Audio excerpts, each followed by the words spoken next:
as I can privately, and I'm hoping to help in the future by traveling to Ukraine and Russia and celebrating the humanity and the beauty of the people in this region. This was all set up both for Ukraine and Russia trips before 2022, including conversations with scientists, artists, athletes, leaders, and just, quote, regular folks who are equally, if not more, fascinating to me.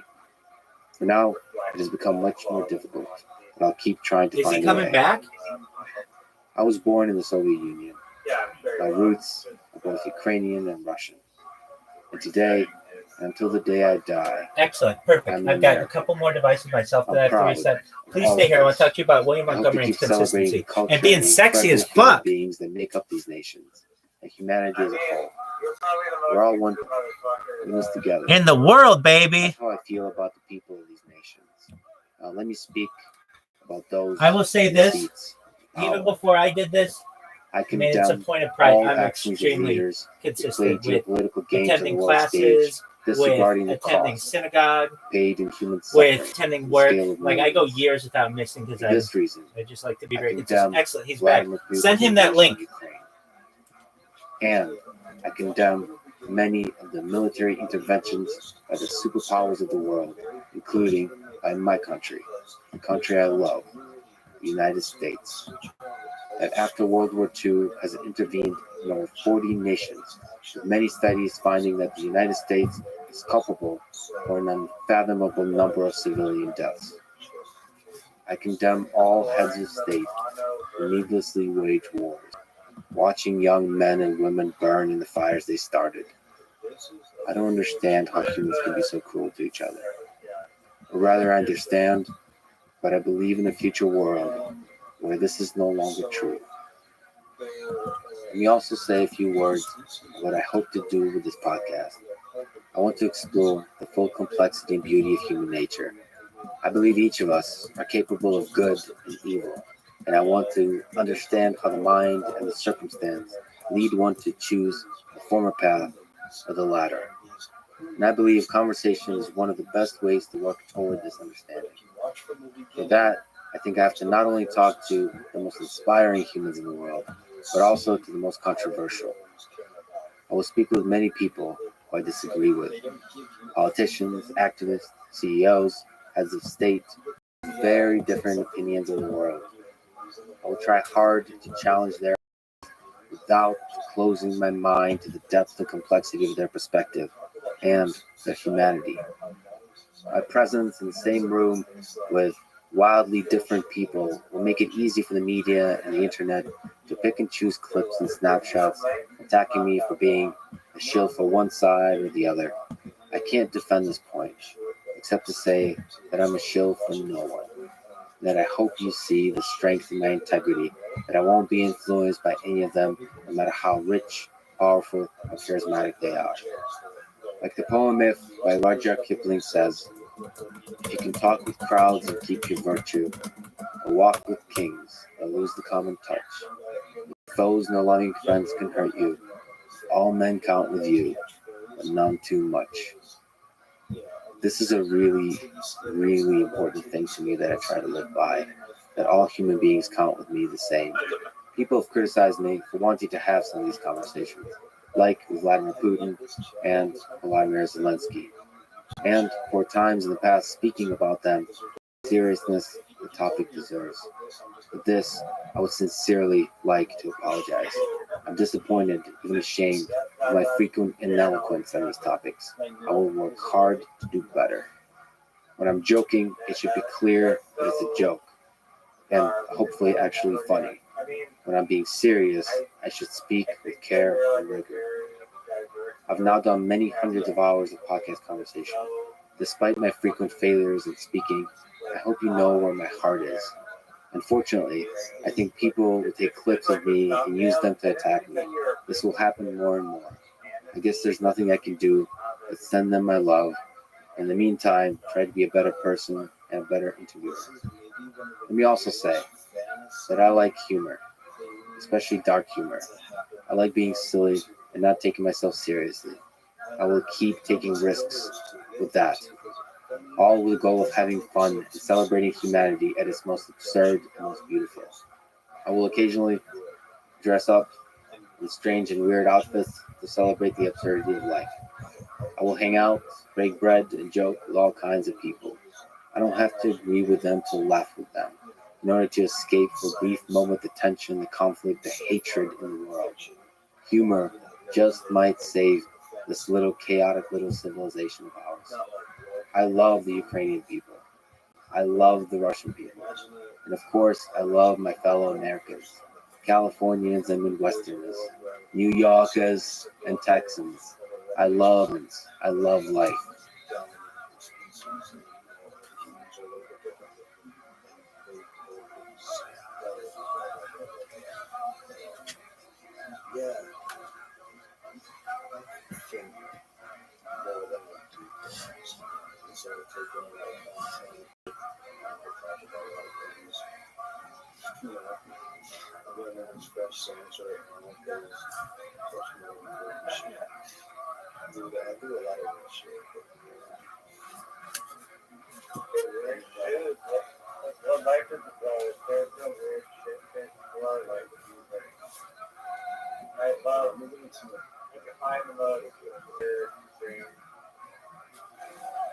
My friend right now, this is terrifying in her life. She literally has things called hornworms. What the fuck is that? These giant fucking moths. She's literally releasing her nose of these giant fucking moths. That's fucking purpose of inviting moths to what's the what's not the benefit is the better question. Well, now, why are you so anti-moth? Because, butterflies, they get all the fucking love, but, see, what you're doing is you make it so you have a much longer answer ahead of you. What's not to love about moths? Well, I guess you have a long list of good things. No, I think butterflies get all the credit. Like I said, she said that moths are kind of like the sketchy butterflies. And so, yeah, the moths are playing GTA 6. GTA 6 moths are fucking robbing hookers and fucking stealing cars and shit. And butterflies are the people that are riding the subway and carpooling to work. You think looking on right? I mean, do you want a Venemoth or a Butterfree on your fucking team? It's real. It's a Venemoth every fucking time. Because you're smart. You're a good Pokemon trainer, right? You kept the Venomoth in your party. Because it's powerful. Yeah, the unevolved Venemoth looks really off-putting. Yeah. That one's it just looks like a little ball stuff. Yeah, the Venonat, but the moth is not that bad. Yeah, once it evolves, the Pokemon, they're all about the evolution. It's all about that. And here's the other thing to think about. The Venonat that has one evolution, it becomes a much more powerful than the that has not. Evolution, oh shit. Look at us, we're talking about Pokemon. I'm a 39-year-old man talking about my fucking starting team. Hey, it's a relevant metaphor. It is. It really is. Yeah, because I'm all caught up. The last upload was 8 days ago. So I've seen everything pretty much as soon as they release it. But it's great. I mean, there's different TV shows that they have. Unanswered Oddities is the main show that they do. But everything is phenomenal. This is absolutely my favorite channel. No joke. It reminds me of this weird Instagram feed that I saw the other day of this fucking weirdo that just makes these weird little troll doll things. It's going up to the front. This is it's about Sid Roth. He was like kind of Gesundheit.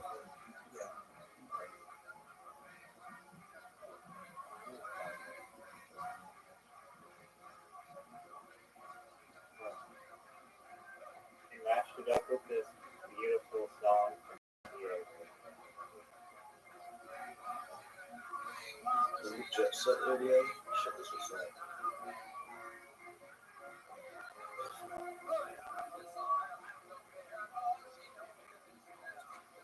Did you watch William Montgomery on Monday's Kill Tony? Yeah, actually, there's a 24/7 live stream of William Montgomery going on. And it's pretty remarkable his early days Kill Tony stand up versus his modern day. He seems to bring a lot of confidence in his like persona on stage, which really amplified. It's much more like eclectically like not as put together as he is in more recent years, and maybe that's the drugs, and maybe that's just not doing drugs. I'm happy that he's in a better place. He is the funniest comedian of all time. I'm glad that he's on Bill Tony. I listen to his podcast all the time, which I'm glad that you're not listening to his podcast.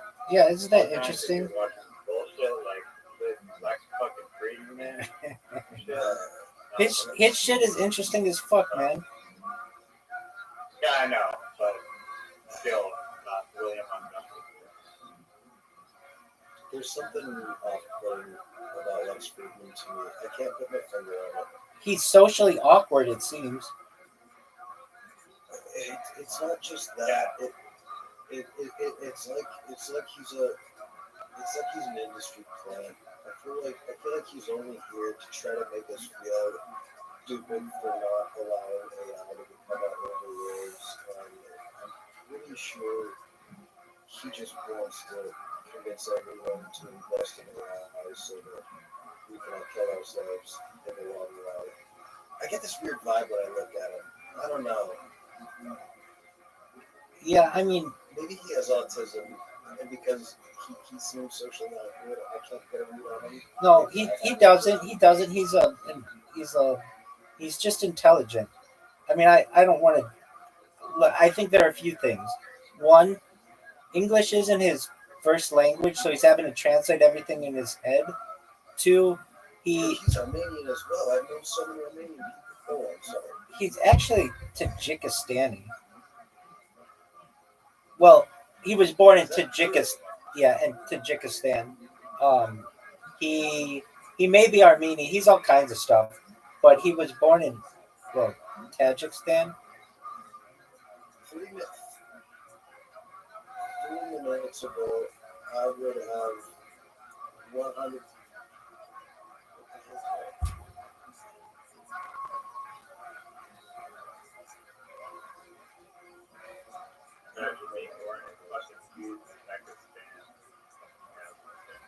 He is Dude, Tajikistan. Yeah, Kazakh women are beautiful. Kazakh language is beautiful. I don't know. Because they're next to Russia, Russian bitches are fine. And maybe I just have like a weird, obsession with any nation that borders the Caspian Sea. But it's like, I'll tell you what, you want to talk about Azerbaijan? I'm a fan. Why? Because it touches me. It's like, there's something about those places. This might be like a new question, but like, why do you choose Caspian Sea?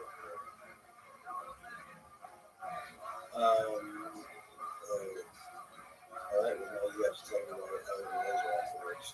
My last name links to Caspian. So,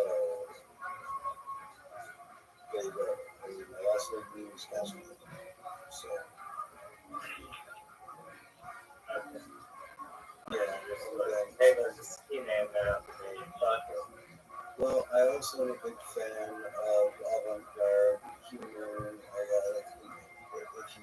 If you look at any of my stuff, you'll see that in my now section, I'm almost Dadaist, right? Or Dadaesque, right? It's just kind of like this avant-garde humor, but it's also Kafka's style of humor. Kafka, he played a character on Taxi who went by the goddess, and Latvia came from a little island in the middle of the Caspian Sea called Caspia. So not only I always had a big one, also the source Improv from the mythology. So the seven seas, one of those seven seas back in those days was the Caspian Sea. There's the Black Sea, so yeah, there's a lot of mythology surrounding the only freshwater seals and the nuances of writing out of the Caspian Sea. I'm sure there's a lot of my life would be very Wait, fascinating. did you say the only seal surviving or Freshwater seals. All other seals they live in the ocean, so running water. And any freshwater seals, they live in the rocky shores of the Caspian. So, okay? Seals are awesome. seals are pretty so I mean, I don't know, there's a lot of saying there's other sounds for the Caspian Sea, new translation, I think like pirate. I'm like, are you some sort of pirate or something? Like, and yes, Sinbad was a pirate, and I've used Sinbad as my name in the past as well. So, mostly, yeah, I don't know, I've always been a big fan of pirates, ancient mythology, ancient Greek mythology, ancient, Eastern mythology, some European mythology, but a lot of European mythology comes from, Middle East, from Mesopotamia, and then Greece, so, but yeah, and then,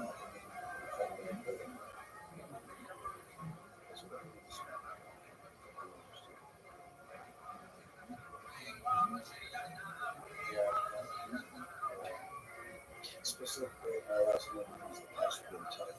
So, the Caspian tiger was hunted to extinction in the 70s, possibly the 80s, depending on the things. They have a prettier stripes. They have different stripes than the other tigers, slightly. They're a little bit thinner. They have a head down and up. The reason why they made tigers into dogs in the first place was because of the Caspian tiger.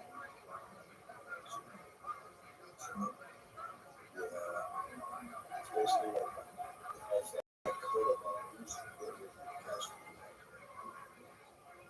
It's really cool. And I also expect SCP because I also like animals. Red Dad's March, Sewer, some of the Cicada, some of the Prophet,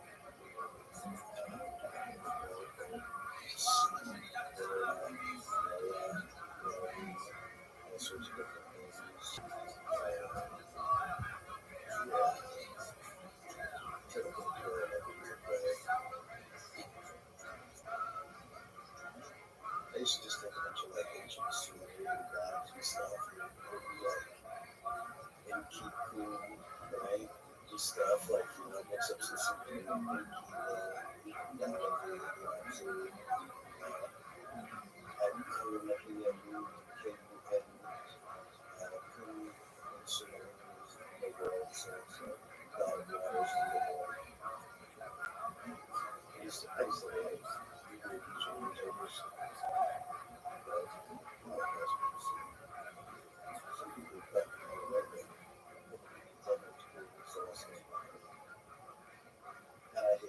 I love the parallel. I also against the K. I also like the heart. So I would have used really, really different. Yeah, my last one is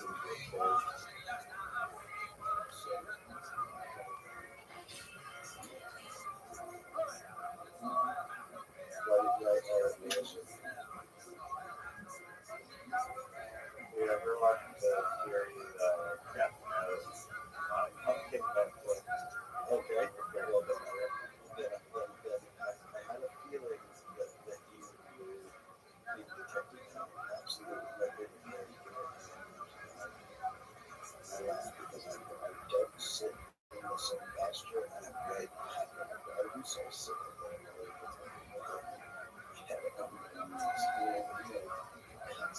Oh, definitely Philip Roth like it all the time. He's like, or he's like a very, he's very, very much like a very deep and deep squat. His legs are together and he's like, he's always been sitting down, kind of like squatting, hunched over. It looks like he has a bad back, but it's just I always like that he's I don't know. What did you think? yeah, no, definitely. Sorry, go on. Oh, so the thing showed up, I was like, it was the best fucking character, and I was just like, okay, well, there were other kids of this fucking place, and they're all teenagers. That shit, that you kill them. Honestly, you know what I mean? That must be like late into the season. Oh, yeah, it's only like the last 10, 15 episodes. You watched the whole show, right? You watched the whole series, right? Yeah, dude, it's been a while. I don't remember it.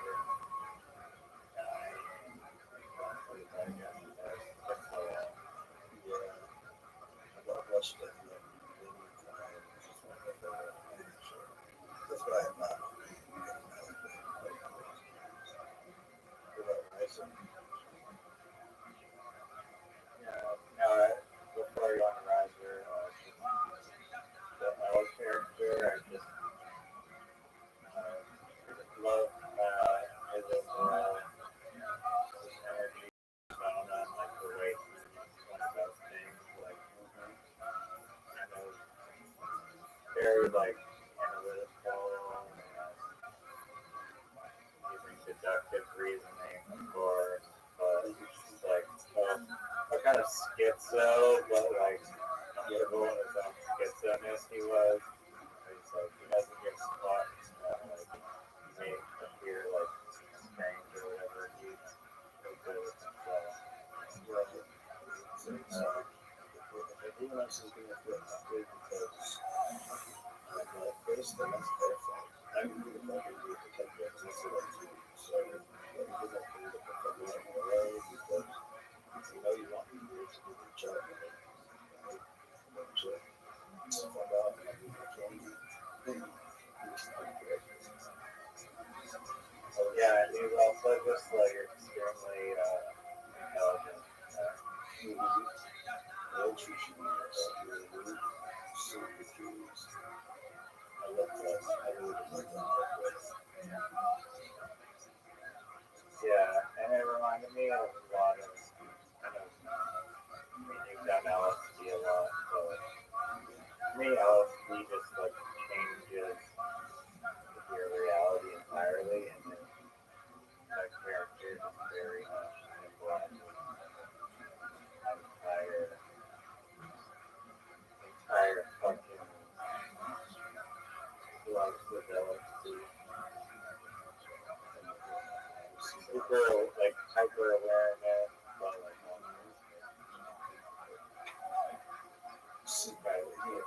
The ability to put together a puzzle properly, faster, and in a way that no one else ever would have, and it blows them all away. Because if you're actually idiots from oh, at some point, it's amazing. yeah, exactly. He just cuts right to the solution that no one's ever thought of and like could think of because he's just thinking in such an abstract way.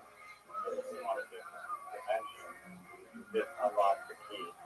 But then he figured out where to find Emily. It was amazing. It was like episode 2. And then he kills the guy on TV, and you just hear the voice, wow,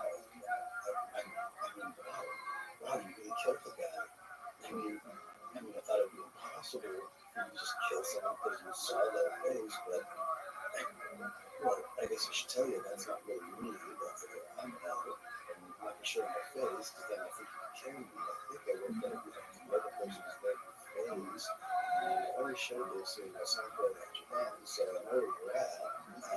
I'm watching this, so see you soon.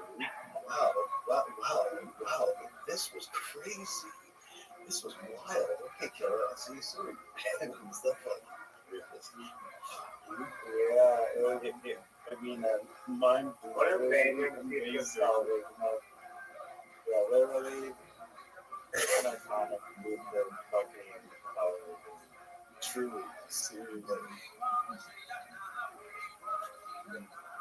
Whoever the writers are, I really, yeah, however the fuck they talk. Exactly. Most people, maybe if you're younger, you think, oh, what would I do? It's like, you never pay attention to the rest of the characters.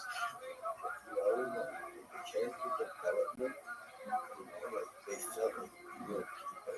It's one of the best stories ever, honestly. Have you ever seen fucking Gunplay? No, I don't know what that is. It's anime. I don't know if you really watched it. Is it good? Anime? No, I'm just like Speed Racer. Dude, Speed Racer is what one of the things about me, so I really love Speed Racer. That's actually my favorite Wachowski movie. Like, fuck the Matrix.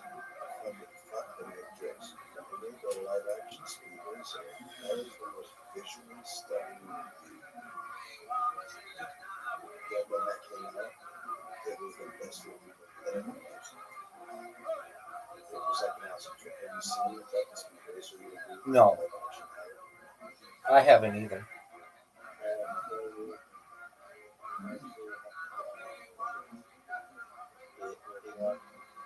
It's phenomenal. It is the best cartoon adaptation into live action I've ever seen. And they have animations for the background stuff.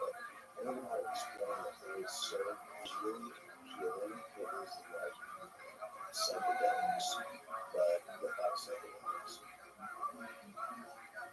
And I just was right now thinking about it.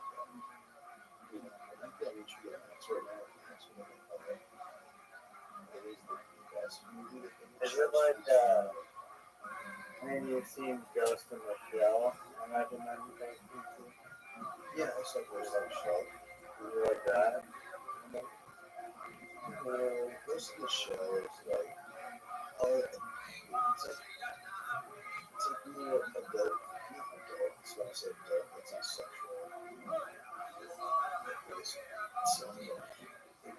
The Speed Racer, I guess you could say, is more family friendly. You watch it with anyone in your family, like, you're gonna feel like there's anything bad going on. Unless you don't want to see The visuals are absolutely phenomenal. The story's good, and the Speed Racer, it's about a boy who likes to drive fast, and his family is very car. So, it's a pretty basic story. It's pretty simple like that. But you run a race. But you're pretty good at it. You know what I mean? So it's not like a really deep, intrigue. They have intrigue. They know that, our rivals have a plan to get us. But, it's more like a family friendly side, but visually, favorite. And it's like Japanese relation, but they move into American movie instead. That's just not Dragon Ball. I thought that shit doesn't happen. But Wachowski's did such a bang job.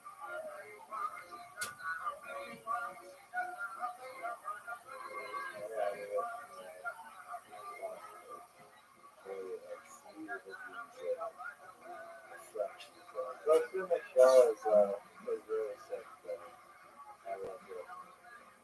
Those three shows good. It's like the Matrix of anime. Yeah. Yeah, exactly. It's like the Matrix calculation. So, yeah, if you have to think, you have to like a lot of different anime. Dragon Ball is really got me. Pokemon anime is not honestly. I like Pokemon anime. Yeah, I like watching the amazing. Like to see the Pokemon animated was like so awesome. yeah, it's fun. Very chill. Super chill, yeah. I feel like animation just like relaxes me. I'm with you. I actually just downloaded some cartoons earlier. Animations or cartoon seasons, kid versions. I downloaded a couple things like the guy was talking earlier about Black Sheep, it's like it's animated, but it's intended for adults. So I'm a big fan of Black Sheep. Yeah. So that's really tight. And I downloaded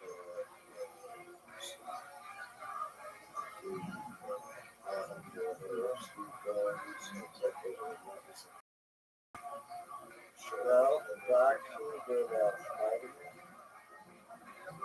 did a base I don't know how true is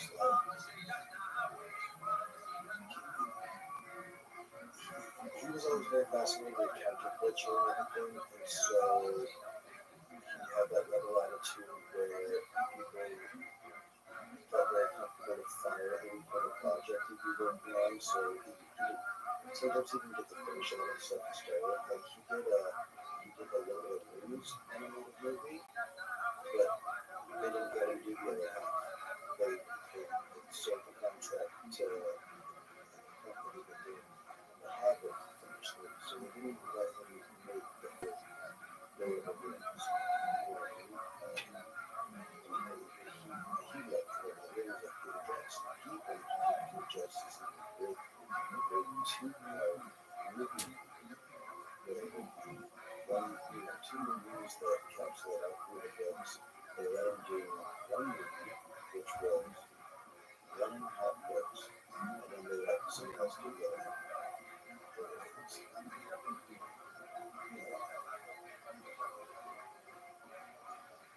I like his story too. He's a Palestinian Jew who grew up in Brooklyn.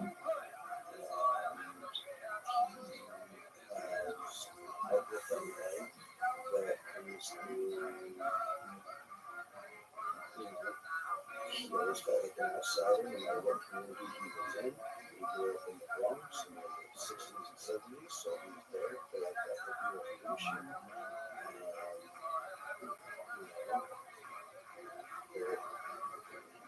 Resonated with the counterculture, and if it worked for him, so he developed an animation style that he would basically take a video camera with four human beings, and then he would take the film negatives and what they would trace.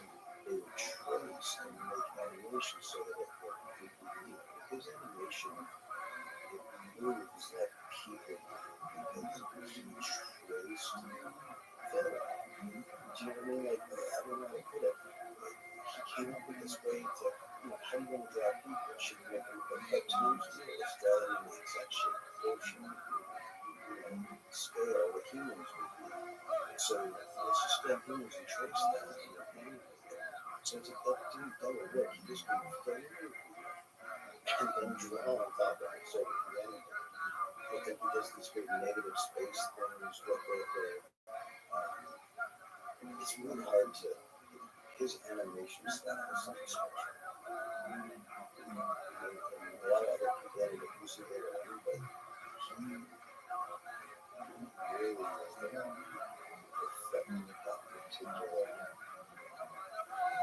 I think some people might have done it, but in a very good look where you see that at the same time in the 60s and 70s, it's kind of like a new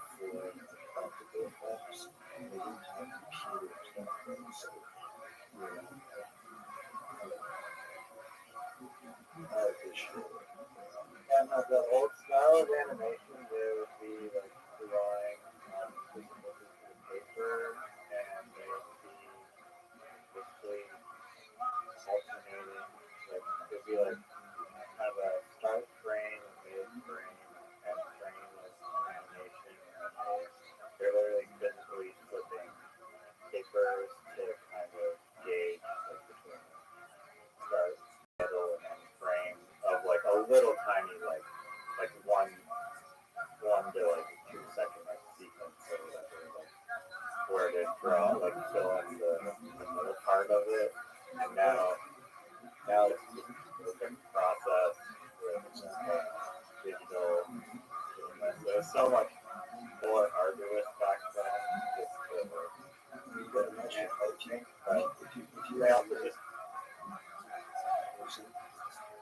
also just like amp down the frames per second.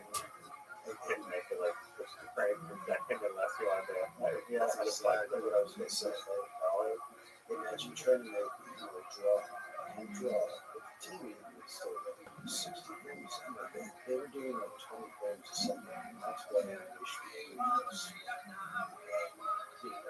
Just it's not feasible to take 10 years to make a 1 hour cartoon. It's not feasible. You've got people working on outlines, people working on filler, people working on backgrounds, drawing the characters on trees, drawing gel sheets so that you can have them drawn across the background still there. The techniques that they used absolutely brilliant. I we did was work on the Building King. There's just like the video really dedicated to admiring the background art for the Yes. That's one thing that I talked to a friend about. Because he was my artist. I'm good at characters and stuff, but he had a great ability to do like detail work. I tried to collaborate with him to get him to a background for me so that I could put characters in the ways that he was right. We don't, we're not friends anymore. He's a great guy. David messed up. I'm not getting into it, but shit happens. But we make it anyway. So, hey, who doesn't love a nude fucking party? Invite me. I'm gonna be a fucking naked party, dude. you know what Who cares if your parents and in-laws were there, dude? I'm talking about nude. you know what happens when you invite people. This is your fault. Hey, if you invite me to a wedding, don't expect me to not show up. I gotta give it up because we went for Rabbi. Shit happens when you try to make it when it's so fresh in my mind. No matter what. Thanks, baby. I appreciate it. But yeah, he was really great. He liked drawing more abstract things. But because of his patience, it was so abstract. I don't know. In your head, you give someone, you say something to someone in your head as a compliment, maybe it's like, even if it's true and it is flattering, maybe they just don't like it. Like, I was like, bro, like, you're building it. You would do some amazing background. You just know, you're a whole. You think I'm not good enough to be a foreground artist? What the fuck are you saying, dude? And that's the thing, like, is that what he heard? I mean, and this isn't what happened. It's not right. But doing like it, like I could see it, that it wasn't something that it wasn't like a stoked, hey, thanks. I never thought about it. Wow, you think I'm good? Or, I don't know. You know what I mean? Like, it's like, yeah, I don't think he loves to draw background. So I could tell that like by the end of the sentence. But it's like the guy's attention to detail was so beautiful. I wanted to see a tree from his hands would go right. I really went with that. Yeah,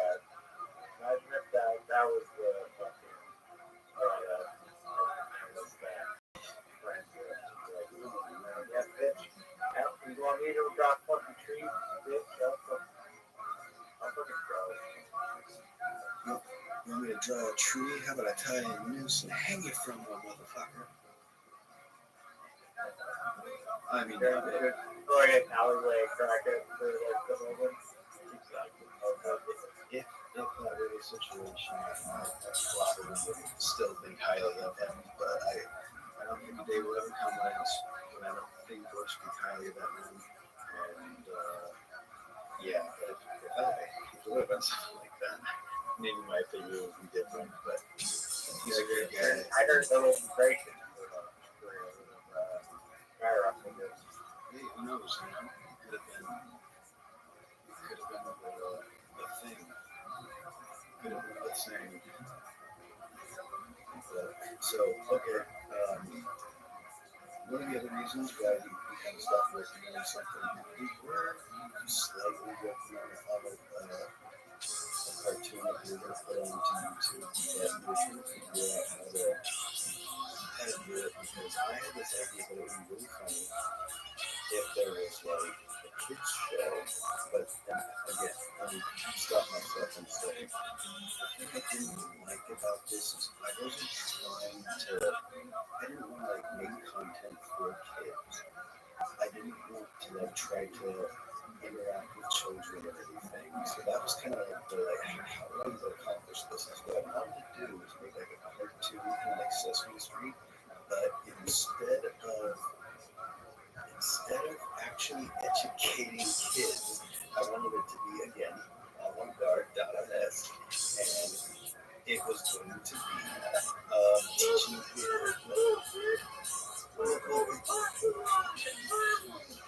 No, but it was about like conspiracy theories. So it's like imagine if you remember like you're a conspiracy theorist and so, you just don't have time to teach your kids about this Zapruder film, right? There should be a cartoon that teaches kids about the grassy knoll. And so I had this funny idea. So I had two that grassy knoll. I wish. grassy knoll. Rabbi, you hear that saying though? Can you imagine that? Imagine like a kid's show. Right, so I want to tell you. Here were the two cartoon characters who were basically it was kind of a mix between Mr. Peabody and Simon, where like the dog's a genius and the boy is his pet and travel through time, figuring stuff out. But Rick and Morty, but with a dog. all right, so here's the even funnier part. I don't know how much you know about conspiracy theories, but okay, so Jackie Gleason and his good buddy Tricky Dick. You know about this? Do you know this one? I do. Going down to the base in Florida. Yes, exactly. So here's the basis of my cartoon. When Dick Nixon took his buddy Jackie Gleason that night to the fucking Starts with an H. Air Force. What? It starts with an H. Holloman Air Force Base. Yes, exactly. So anyway, whatever Air Force Base was. So here's the whole premise of the show. That night, Tricky Dick takes Jackie Gleason, the guy from the Homelanders, bangs him to the moon. Inspiration for Fred Flintstone. And they go to the place. They see the alien. They take the spaceship on a time travel throughout time and space like Doctor Who. And then they come back on that same night. But the whole cartoon takes place with the adventures of Richard Dixon and Jackie Gleason in a cartoon, right? So Jackie Gleason and Richard Dixon going and finding out, so who really killed JFK? Well, let's go find out. You know what I mean? The other funny thing too is because if you look at the history of Jackie Gleason, it was like it was within a year after he hung out and went to the Air Force Base with Richard Nixon. So he was like, he had his wife and they were together for a while. But like something happened, I think maybe at that base, maybe not, who knows, but they got a divorce very quickly afterward. And Jackie Gleason was beyond obsessed. But not long after the incident where they went to the Air Force Base, Jackie Gleason just divorced his wife, and kind of nobody really even knows all of that story. Incorporate that into the story. The man fucking went on a travel mission. He lived a whole life. He came back and realized he didn't fucking even know this way anymore. I've been gone for hundreds of years. What the fuck even are you anymore? It's just gonna be this funny thing to like explain Jackie Gleason to kids. And that's why I couldn't figure out how to do it. So we never got it off the ground.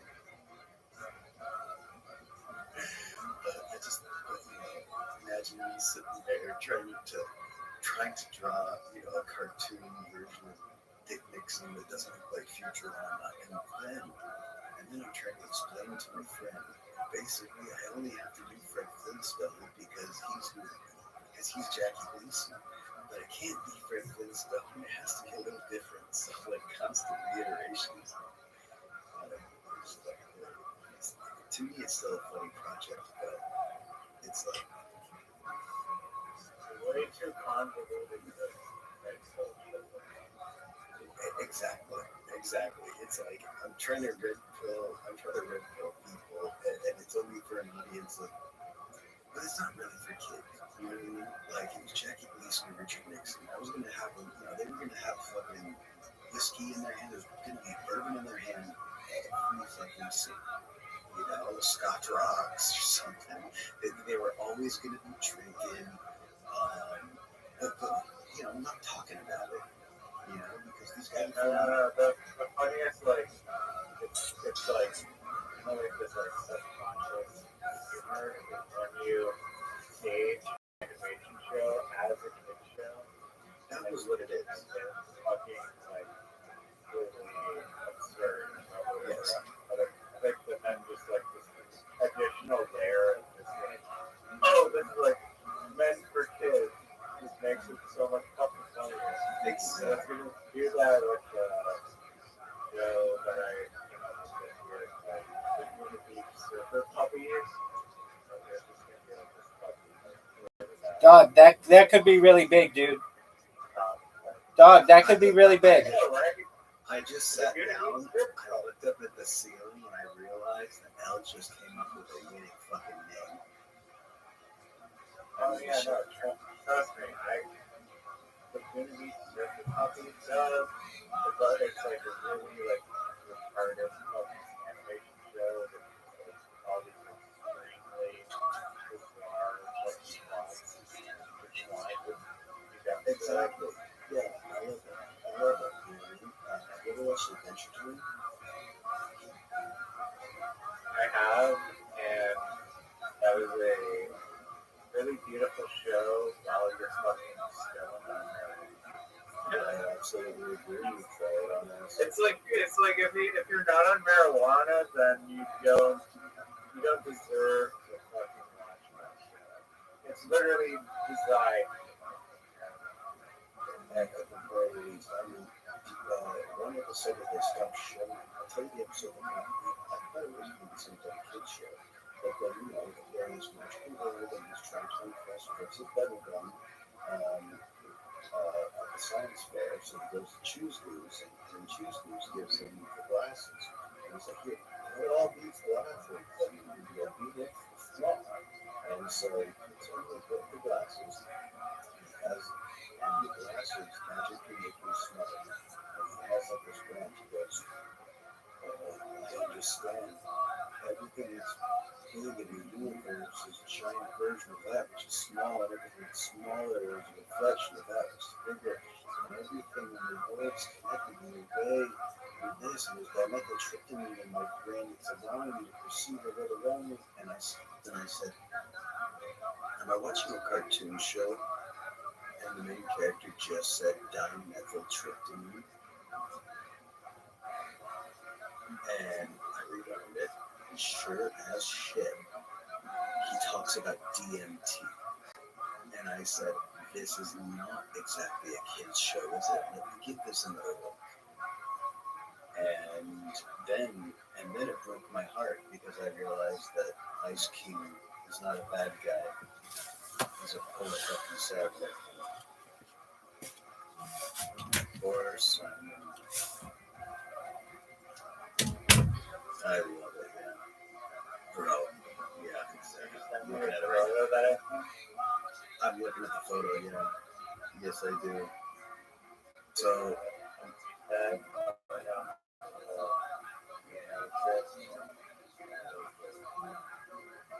I mean, this is what fucking artwork to me is.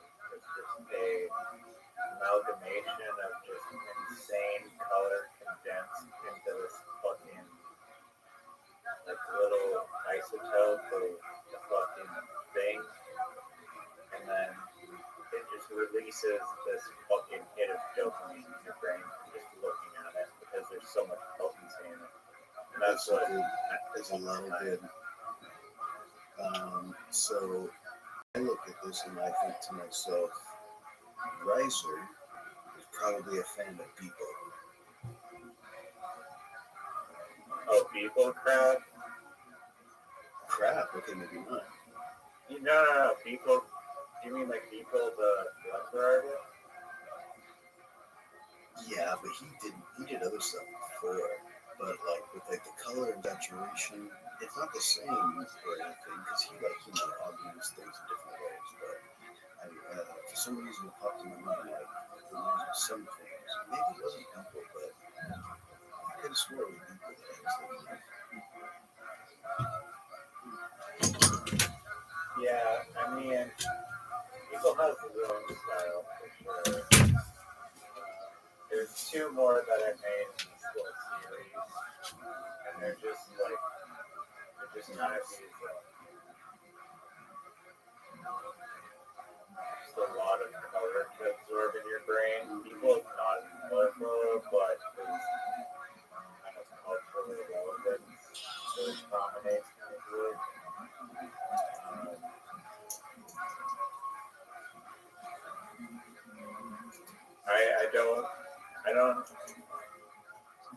I don't have anything against people, and I think that is working pretty good.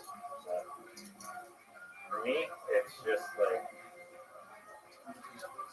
colors is what matters primarily, along with the subject, and combining them all into this clusterfuck of a font. Eraser of an MDMA or hallucinogen. Because your artwork, genuinely, because of all the colors, I know that you are going to appreciate Speed Racer now. If this is the art you make, you're going to really like the usage of fucking colors in Speed Racer, bro. It is. You don't.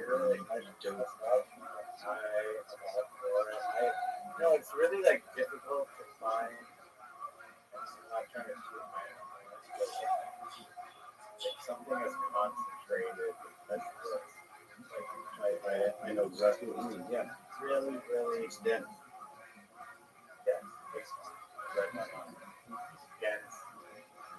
Like, just color is like the foundation of everything, and a lot of work it incorporates color, but there's like abstract ways to incorporate color that just raise your mind entirely, and that's the shit that I'm after.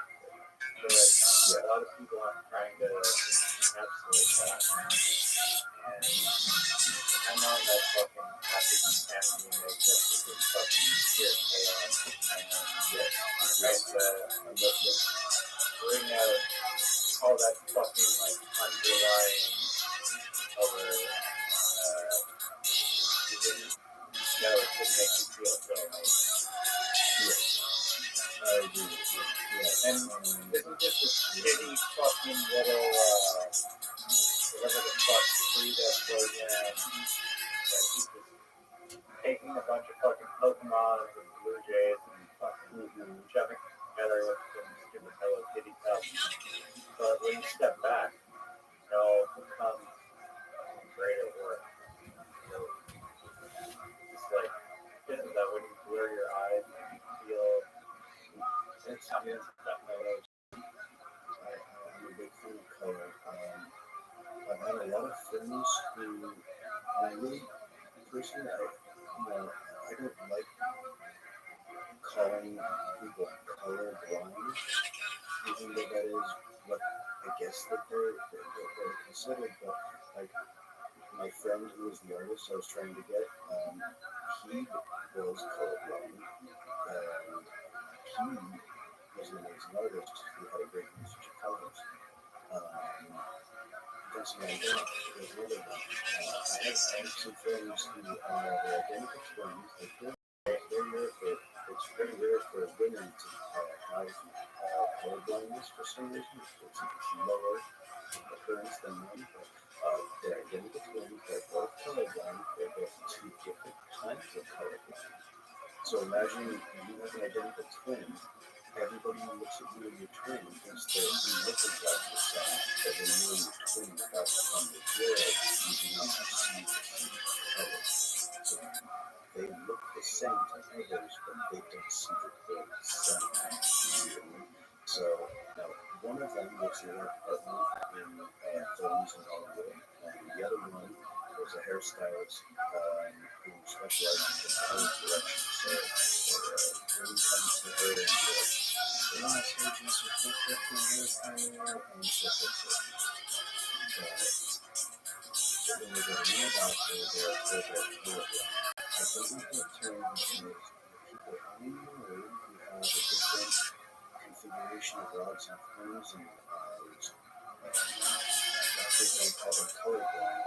These people that I know, they have different breasts color. Not an inferior one, it is an altogether different perspective that I really need people to feel because of their advantage. And that's something that fascinates me. I have no issues seeing color. I'm still staring. I like colors. I like hallucinogens and things that make your eyes see colors. So, you know, this is like I said, I watch those cartoons, like, Adventure Time, is like that sometimes. It's just a lot of fun. And obviously, you get more quickly over here. I like it. I like it a lot. I like art. I like the art, and I like the usage of color.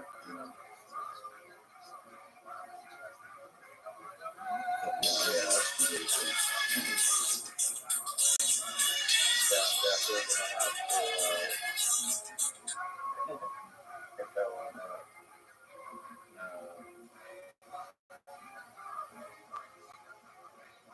Yeah, fucking. I don't want to say which particular scene, but I think I know which scene you're going to bring up to me first.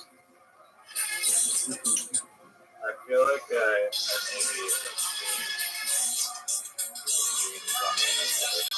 that movie. Yeah. I feel like, was that like a remake of the movie where it's like a modern version, but you're referring to the more classic version? I'm talking about the Wachowski movie, so I'm talking about the movie that came out with Emma Hirsch. It had Christina Ricci, it had Susan Sarandon, it had John Goodman, it had Rolf, whatever the fuck his name is, the guy who's on Lost. Yeah, it came out in the 2000s, probably 2011 maybe.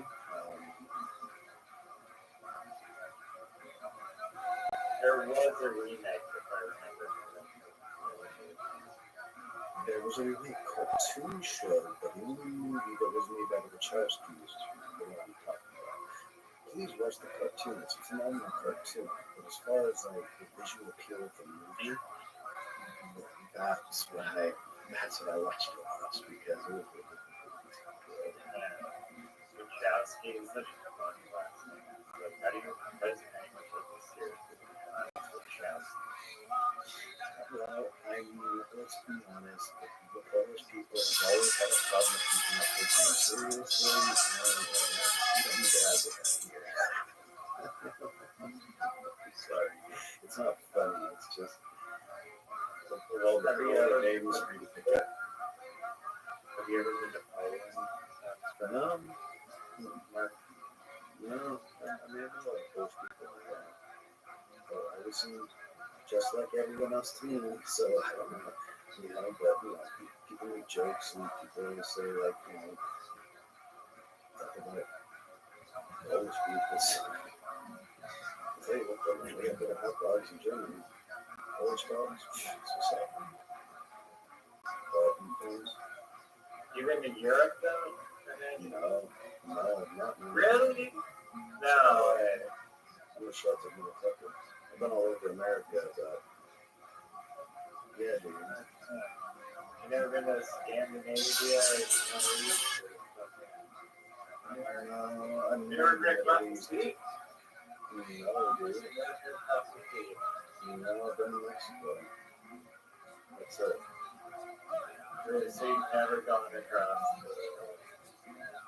Never.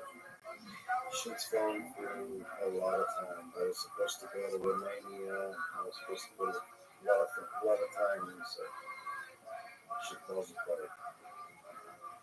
Maybe it's my fault. I'm probably a bad planner. No, it's all good. Yeah. I mean, Yeah. If everything works out, maybe I'll just be off the earth for the rest of my life. I want to do like flights and you know what I mean?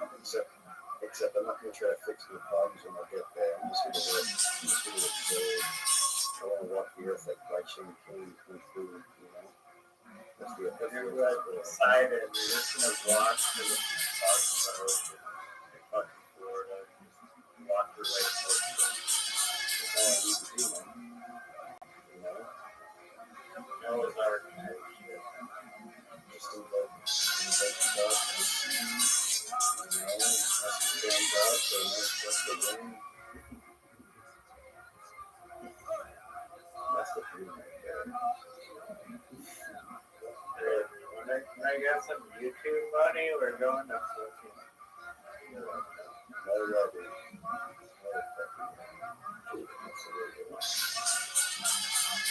Yeah, no, it's funny when I was drawing these fucking scribble games to watch, and you're like, I knew from the beginning when you started that turd drawing that you're like, dude, something you do at toilet, you talking to Marcus, and how I was struggling, but you're like, I was like, me? I saw it on my screen, I was like, Cass got it right. I'm like, fuck yeah, Cass, man, you fucking, you're guessing something like shit, like it was like nothing. You're like, yeah, I fucking got this.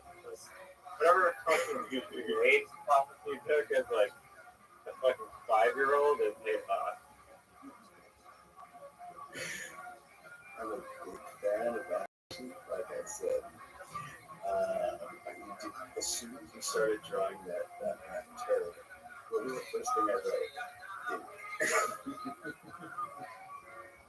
I typed Yeah, they're really like a bloodhound, just fucking sniffing the word.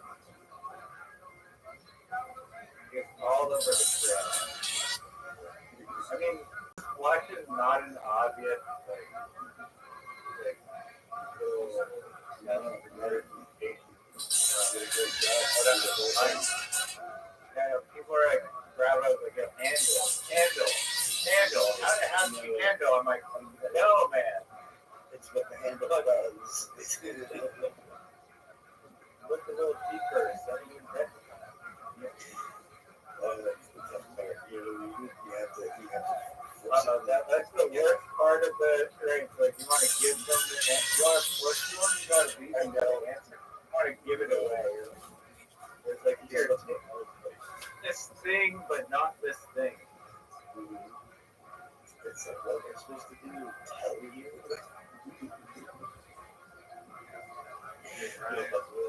Feedback.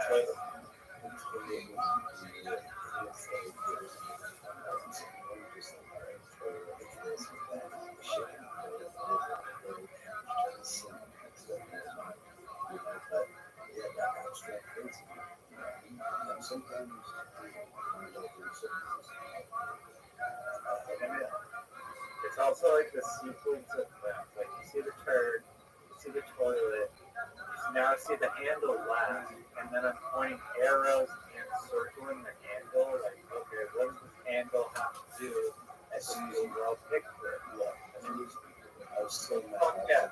I was like, that even took me this long on this flesh. I was like, I got it before you. Like as you were starting to gesture toward the handle, I was like, flesh. Yeah, I mean, it could be a lot of things. Shit.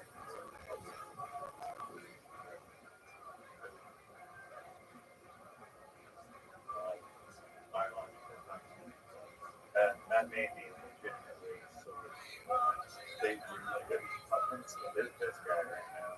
Trucking it around. Like, you can't put any drives on this fucking one. No, that was a good one. That was a great one.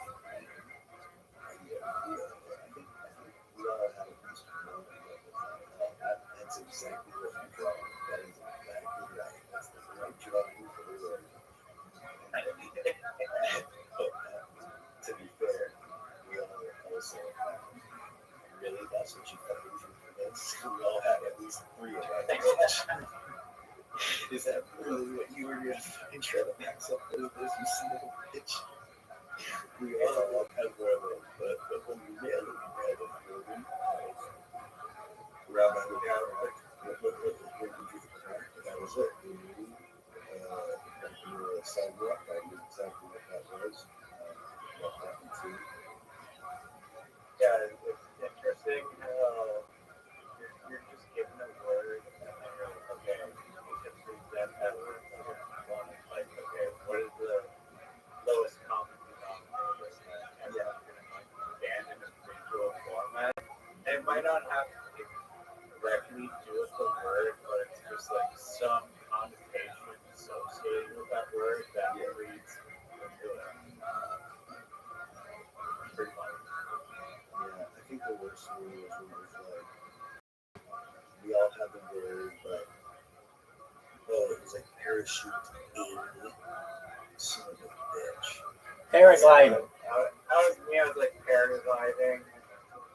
Literally, I was like, it starts with para. You're gonna come close.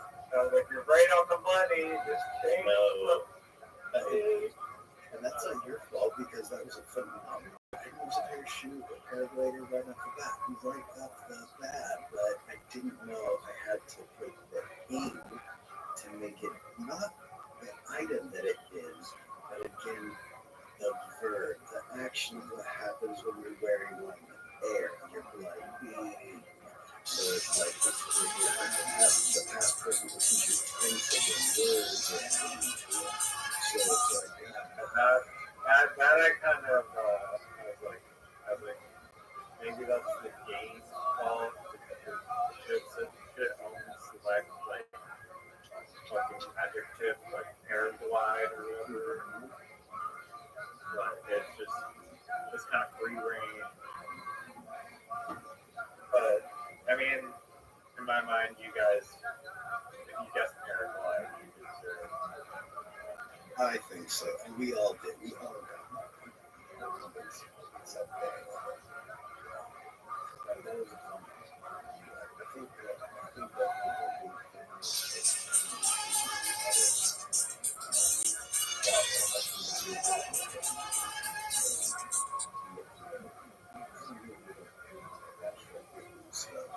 what's up, what are you doing?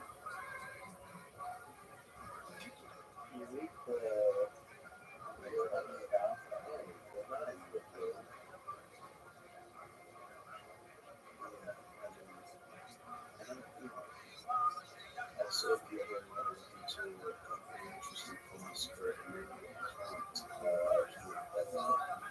kind of is who invented absurdism, right? So, he basically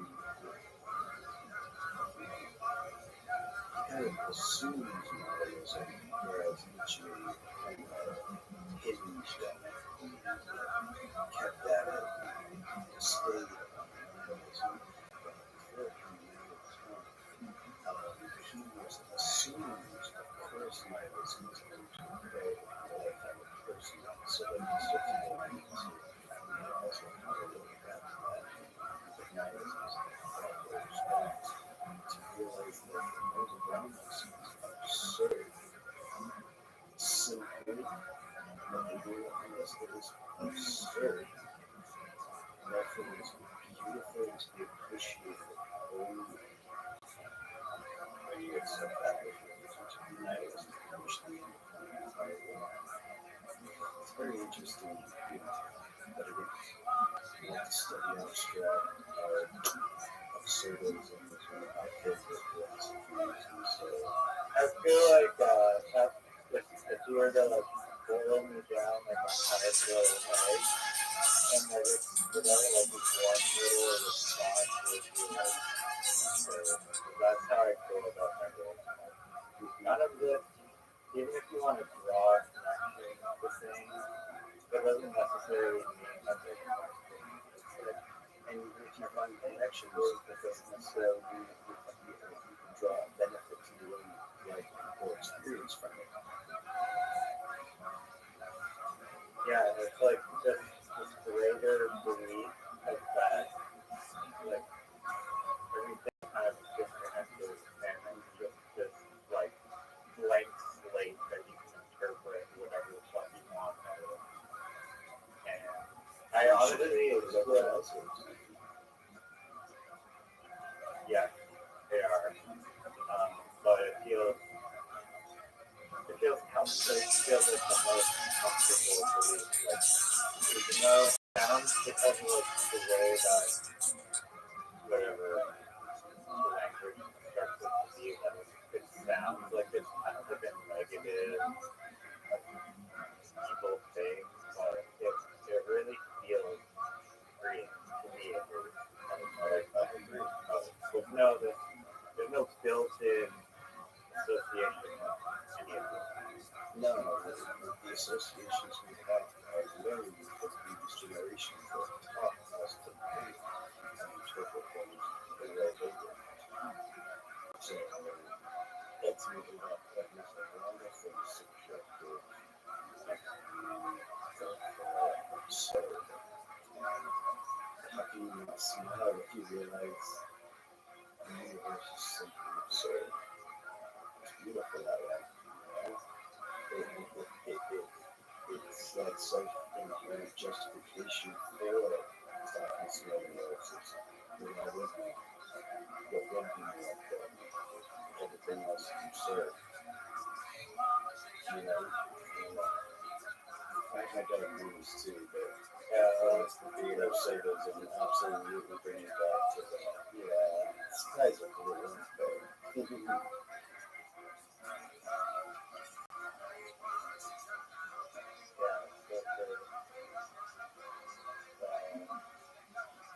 yeah, the name is KNT. I don't know if you said that too, I would rather do one step ahead of the time. cool, yeah. So Kant, if you ever wanna know, It sounds like cunt, but it's not cunt. but it's not, yeah. It's spelled like can't, but he sure does. You know what I mean? Can't forge this belief on but Exactly. boils down to nothing else. We wouldn't carry it out of their way if we did it didn't, because if you would have cared, it might have taken away from his own experience. You know what I mean? It's just the most based philosophy. It's the most based philosophy. You know what I mean? It's so fucking based. It's like, yeah, I'll just pour gasoline on the fire and light it. I don't give a shit. Fire's Doesn't pretty. make sense anyway. Fire's pretty. What are you talking about? How's it not a good idea? Good going fishing, but I ain't a fish. But you fucking panic. And then you fucking think that you're eating me. Exactly. It's wonderful. Yeah, absurdism helps. conservative or more hopeful philosophies. Yeah, I mean, I don't know if you have ever seen my artwork that live in my room. Maybe I show you this at some point. Have you seen? Let me see. Yeah, I'm looking at you. Oh, I like that. It's called a Flutie. It's just a character that I saw in the dream. I think it makes a dope little character, and I could start a whole clothing brand on Absolutely. this one from an NFT collection because it's fun. It's also kind of dark and satanic, and people say that with the satanic Berman cats, but fuck those people. It looks dope. I see inspiration from Pokemon Unknown. My dog. Nice. Very good. I can kind of tell that there's texture to it. Yeah. Yeah, the felt, honestly, from Morano wool, which comes from sheep from buckets of sheep. Interesting. The tear from the eye, not meant to represent sadness, but just meant to represent kind of like all creatures kind of possess this like innocence maybe. Mm-hmm. I don't know what the fuck it means really, but it means like like the authenticity of maybe life's not going perfect all the time. I don't need to pretend that life's going perfect all the time. Maybe it's really rough. And fucking there's pain and there's life. There's 50-50 all the time. Mm-hmm. I don't know if I ever showed you this. I don't know if I can, but I need to finish this.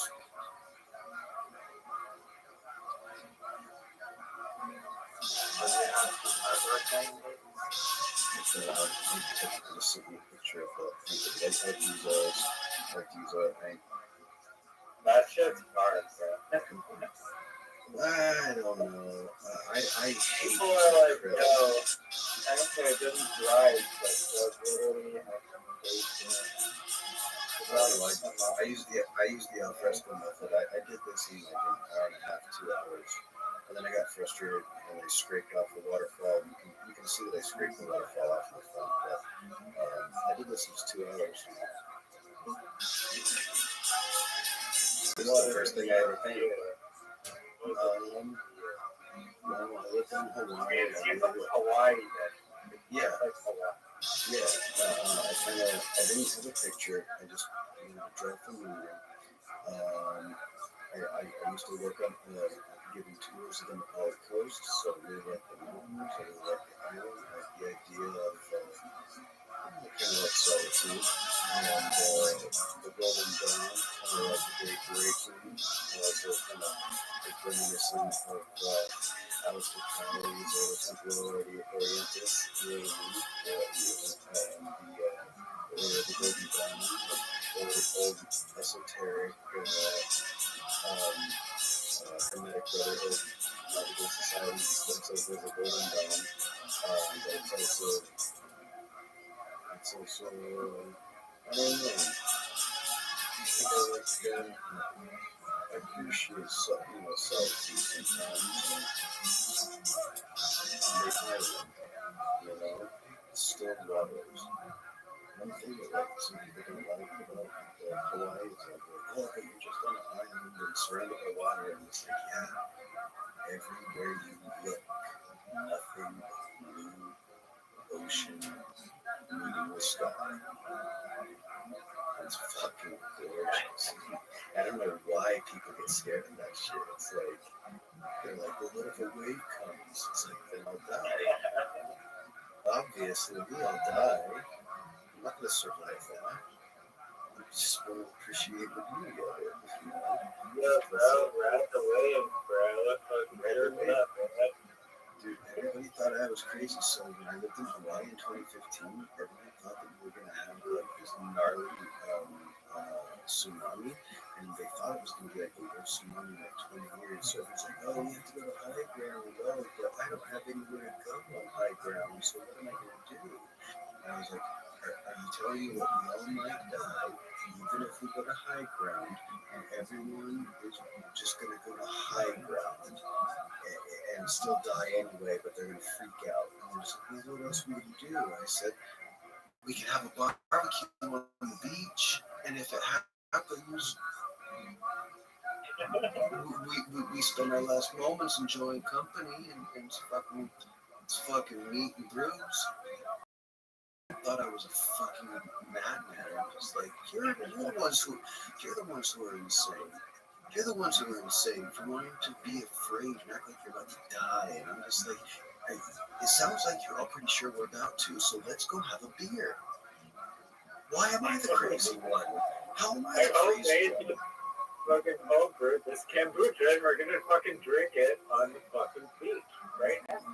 Yeah, what if this is the last chance we have to fucking have a barbecue and like enjoy each other's company? You guys are all freaking me out, and you think that I'm weird because I think it's better to just smile the last day instead of just wonder and freak out.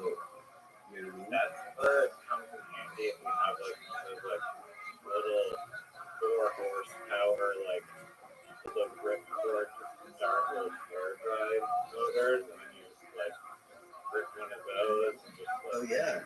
not sure there's a tsunami flooding everyone's house, but I'm just gonna fucking live there as soon as it's nice. Right? I'm fucking flying in the air right now. I can suspend myself enough altitude until this shit washes over, and I'm Gucci. I got fucking on board. That's hilarious. I've been preparing my hot air balloon for fucking this reason. Yeah. People thought I was insane. But yeah, now I'm in the hot air balloon. Where are you? Drowning. Yeah. All because you were. Yeah, Yeah, I'm you were all tsunami afraid. wiping your ass out.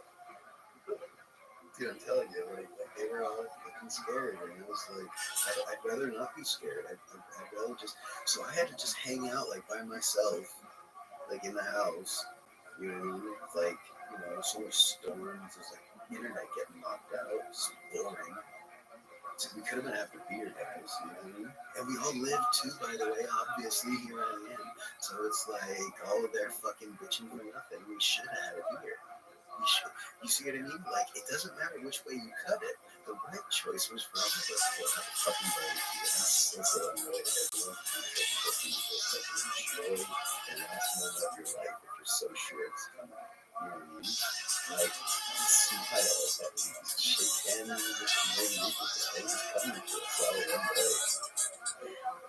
It's actually like the Did you see the most painting? beautiful. Already? Oh, sorry. What did you say? What did you say? Breaking? Oh, did you see the painting that I sent you? Yes, I did. The reflections of the park are the best. Exactly. That's him.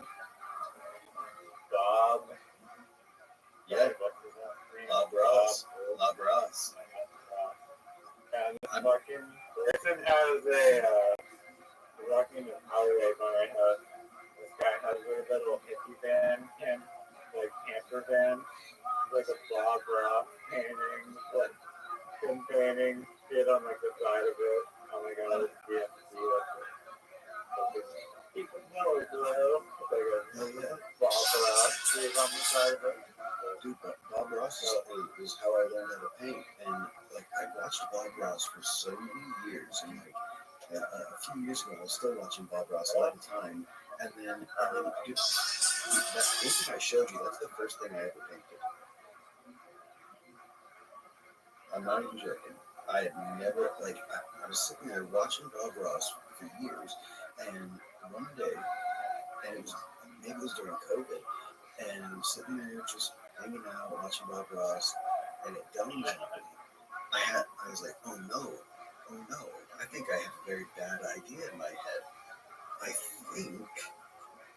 believe I can paint, but I've never done it. I believe I can paint because I've just watched Bob Ross so long. And now I have to buy a bunch of paint and brushes, and I have to make sure that I'm not just like up my own ass. And so I bought everything it takes to have on my stuff stove, and I started painting. That was the first thing I ever painted. And so that's all I have left right now. But yeah, I have it right over there. But yeah, after I painted it, that took me like an hour and a half, 2 hours, and then I looked at it and then I laughed and I was like, wow, Bob Ross is kind of the greatest fucking teacher ever. And yeah, he teaches the wet on wet method or the al fresco painting technique, which is extremely helpful. You know, it's a very, very helpful technique for oils. Yeah, it's funny how much of life Bob Ross is going to be, or just general style. He's just like the most laid back motherfucker on planet Earth. Oh, and then it just doesn't a little bit. Let's just bring in a little bit of this one. Oh, that's Just nice. bring in.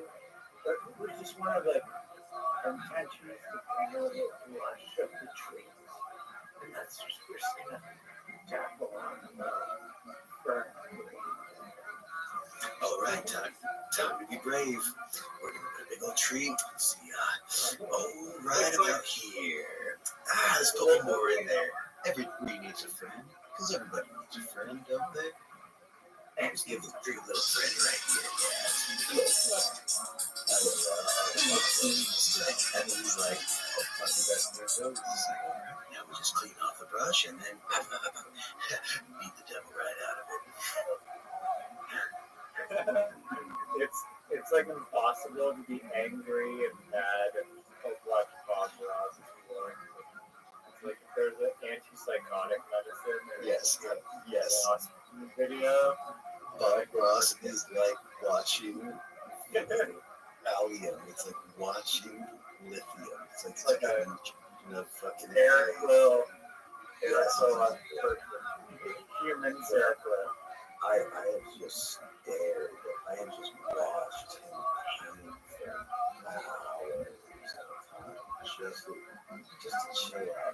And again, this is the friend that I don't talk to anymore. Jump back down. He and I would watch Bob Ross sometimes. We did our together and stuff. So sometimes you get high and you'd be watching Bob Ross and you'd start yelling at the TV like it's like in his foot now. He'd be like, all right, let's go and put a tree right here. He'd be like, no, you're gonna fuck it up. And then Fucked up my old chaining. yeah, we'd be like throwing hands up in the air like there's no way he's coming back from this one.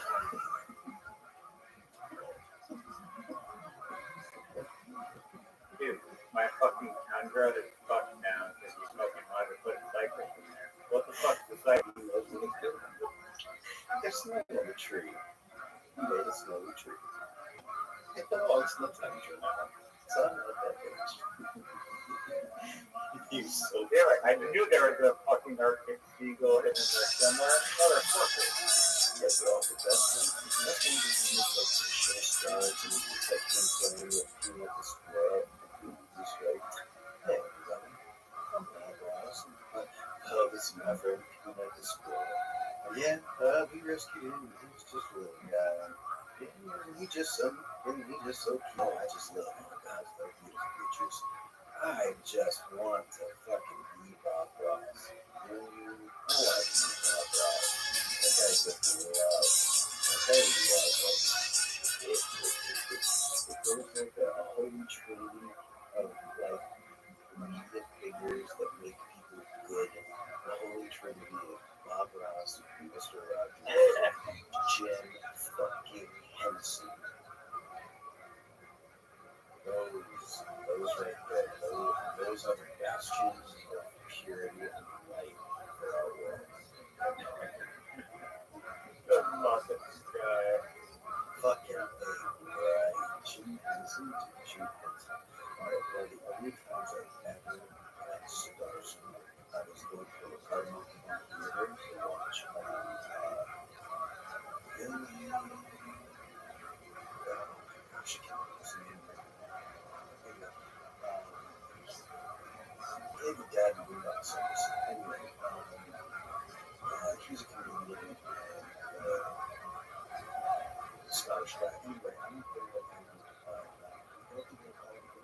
So in the chat, I turned my head and I got chills. I turned back to the ground with and she's just like, "Look, what is it?" And I was like, "Don't look now.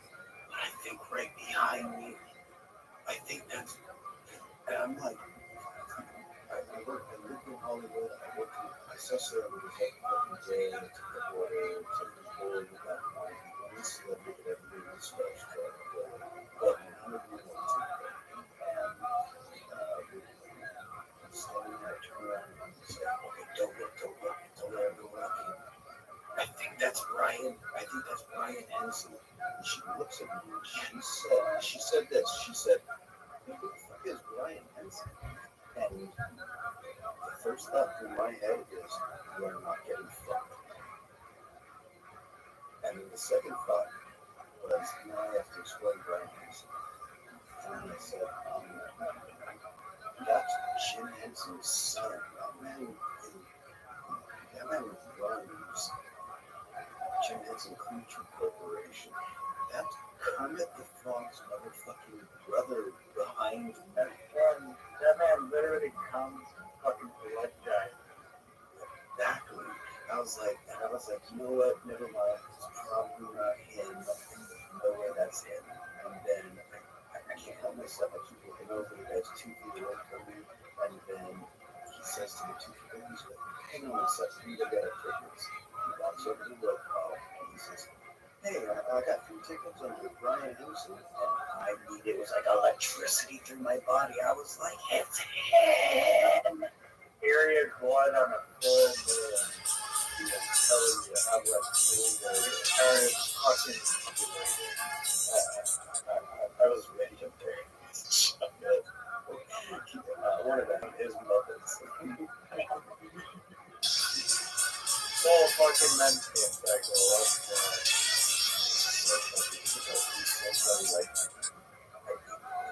She's kind of a friend, and it was her tickets, and they were packing expensive ass tickets, and I really wanted to go to the show, and I didn't go to the show, so I had to miss the show, but Billy Connolly. Anyway, it was a Billy Connolly show, I did Billy Connolly, and then they were up, and then Brian Henson was like, I could think myself, I might be under obligation. She's taking me out on a first date, But as soon as she was like, "Oh, fuck, it's Brian Henson," I knew she was getting nothing. And I thought I got a phone call. No dicks for you, dog. No fucking dicks for you tonight. You know, Brian fucking, the sim fucking son of Kermit the Frog. Get the fuck out of here. I was done with that bitch. You fucked up, Bo. You fucked up. You could have just said, "Oh, wow."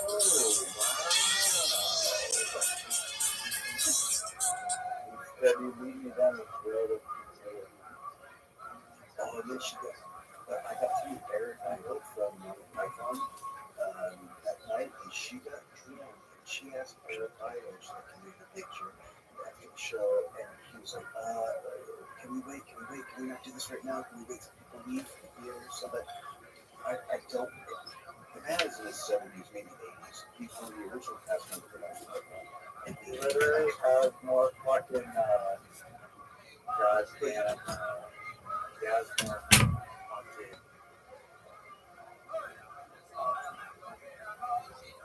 I go on. It's all right.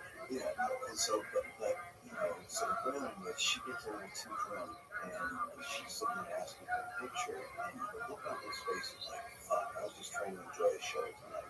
And he knows all these people too, so he's like, he's had his friend's show, and so he's just like, I can tell he's like, he doesn't really say, can we do this after it clears out? Just a minute, I really don't want to draw attention. I really don't want to be rushed for pictures, but I will absolutely take a picture with you guys. He was really placating the drink when I was with him. I was like, oh my god. So I kept telling him, I was like, Mark have fucking. so yeah, and he fucking, so afterward, she's like, I want the picture, and I was just like, why don't you let him have it? picture. So after we waited, and then I took the picture for her. I'm like feeling like shit. I can tell. First of all, I'm standing in front of one of my comic heroes, and she's making an ass. And so then I take a picture of her, and then he's like, yeah, thank you, thank you for being a fan. Okay. And he looks over at me, and he's like, you should have a picture too. And I could tell he didn't want one. He didn't want any of these pictures. He's trying to just live his life right now. He's an old man. I looked at him, and I said, thank you, sir. No, thank you. I would just like to let you know. But I said, but I would just like to say, I've watched you my entire life. You brought nothing but joy to me and my family. Thank you for everything. And when he smiled, he brightened up, and he was like, thank you. And he gave me a genuine thank you. And it's one of those moments you realize you can either get a picture or an autograph, or you can have a beat store. You know what I mean? Yeah, and that's what like DK says. He's like, yeah, people coming up to him just like fucking photo, and it's so superficial. And it's Yes. like, oh, this fucking here. Let's all look at the camera for 1 second and pretend that we're like movies. Yeah, and you actually just engage with them and say words to them that actually are slightly meaningful. Everyone is just like, oh, the thing that wants to see us together, and that will move my that's it's so much more down to earth. Appreciate the person in the moment. Yeah, that's what I wanted to do. I thought I'm proud of you how you said that. But with any celebrity, it's hard to be like, oh no, I need my fucking little. Yeah, I want my treat, I want my souvenir. Nice. I'm telling you the story, and it's like a dream girl embarrassed me, and maybe I saved it. I don't think he would remember me, but I'll tell you what, I didn't make. I'm not going to use my words. Anything hopeful. I just came across as an official person, and I got to meet him.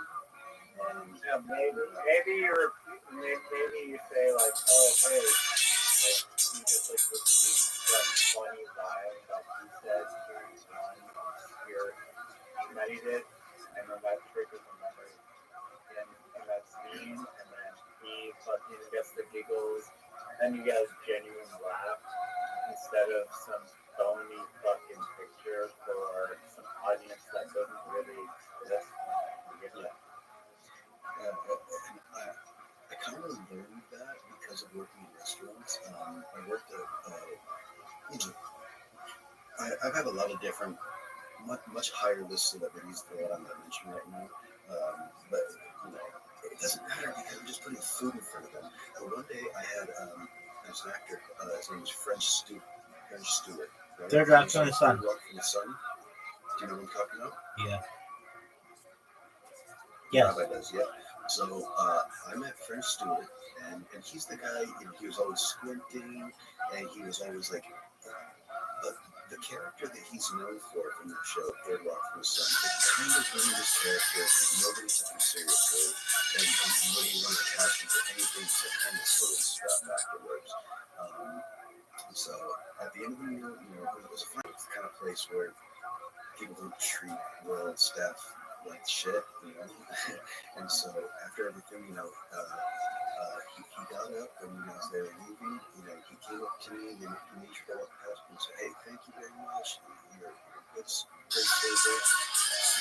I really appreciate it. We did this. He was asking questions like this and secrets and I was answering it.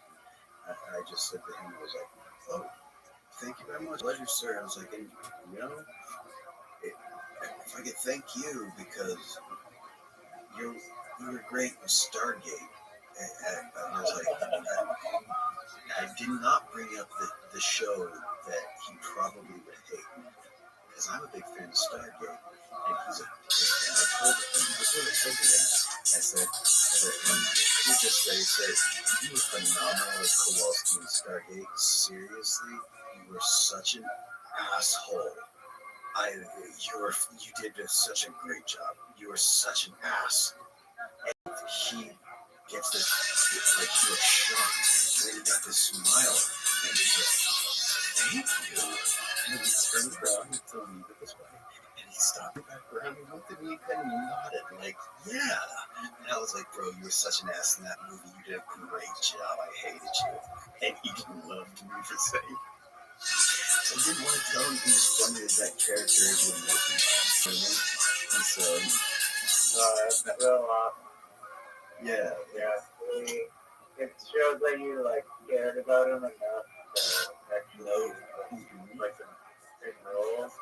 He's like, oh, this guy actually knows the way like the general entity level Exactly. in the media. And he's like, oh, I'm gonna appreciate that. I mean, so you recognize you for something that you do, and you're proud of it. How can you not? Sometimes Appreciate it, you know? sometimes a bro fist is better than a fucking 45. I'm telling you, and it was a good job. I was making up pretty well. It was just this episode, so, I get those big hits. I was making like easy couple $100,000 a night sometimes. So rarely $1,000. It will happen. I also met Fred Savage. All my favorite celebrity encounters, it's not like, oh, I met Brad Pitt, we were drinking. It's like, I said something cool to this guy, Fred Savage. When I met him, it was right after he was the director of the season of It's Always Sunny in Philadelphia, and came to the restaurant. It was like a Oh, yeah, he was really he was a director. I thought it was Charlie Day. They did most of it, but And Glenn, yes, that is one of the greatest shows of all time. I think it was I'm lucky. Lucky that I haven't seen all Josh shows because whenever I watch them, like technical appreciation for the overall stuff. it's made with a lot of care. You can tell they love making the show. Exactly. They actually put a lot of thought into the thing, and they most importantly weren't afraid to try to push or what is accepted. They're just like, fuck whoever doesn't give a shit, we're doing it this way. They're not gonna tailor to societal norms of what they think the show should be like. They just did their own. But I'm surprised that you knew this fucking director was this. I love Always Sunny in Philadelphia. Well, he was only the director. He only was the director for season 4 and 5, and I was watching it came out. So, as it was leading up to the day that I had met him, when I would watch an episode, me and my buddies were like, "Oh, look at that! In this season, it says that Fred Savage is the director," and I was like, "Look, he's directing everything this season." I was like, "That's crazy," and I looked it up. We lived in LA, so a lot of everything you do revolves around the film industry. You know what I mean?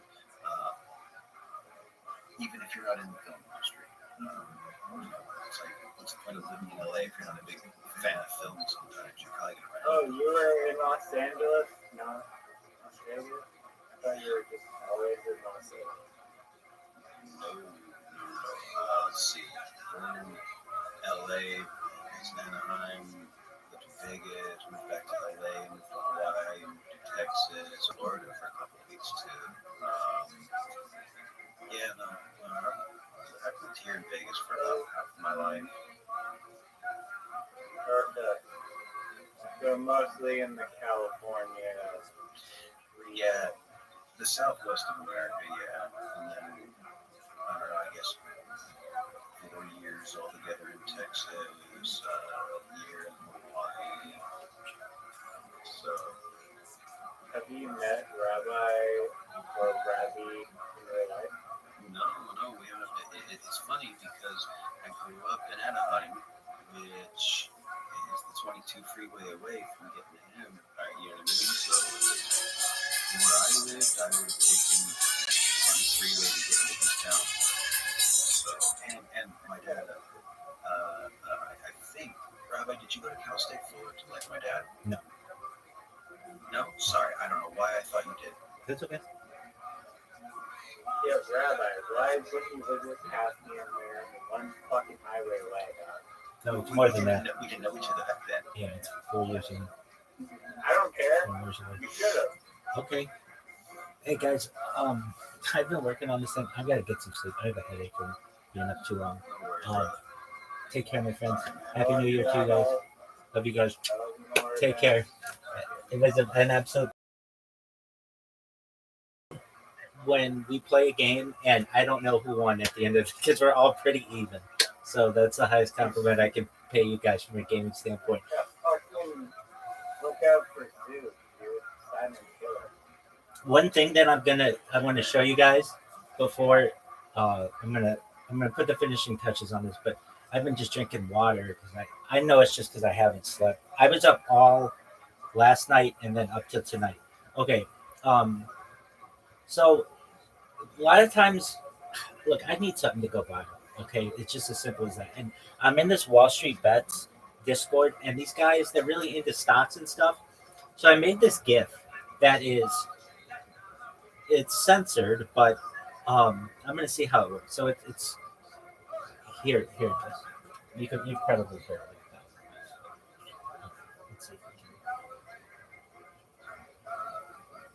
Let's see if this works. Oh, it's not good. Nice. Oh, it didn't. Let me see. I can do it so quick.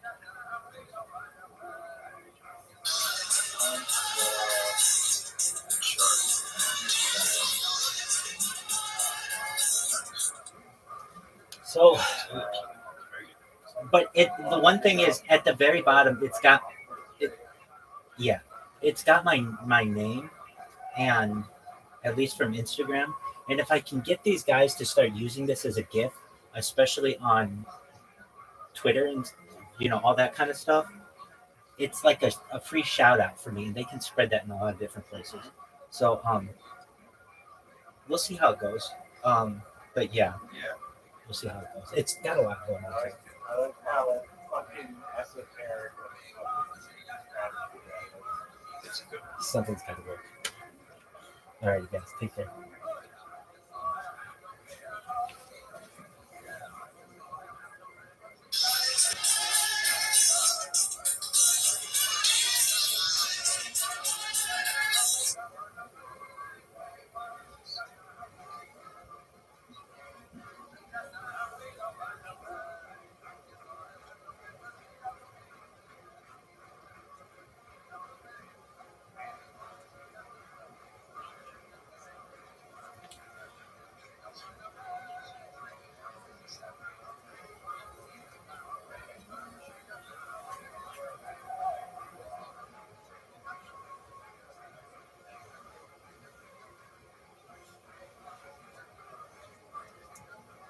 I want to share that love with others, with you.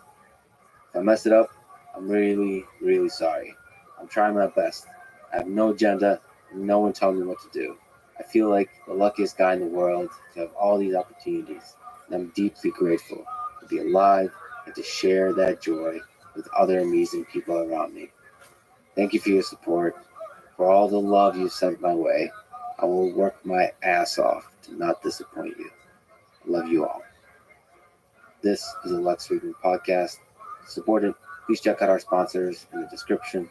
And now, here's my conversation with David Opie. Let's start with the big question.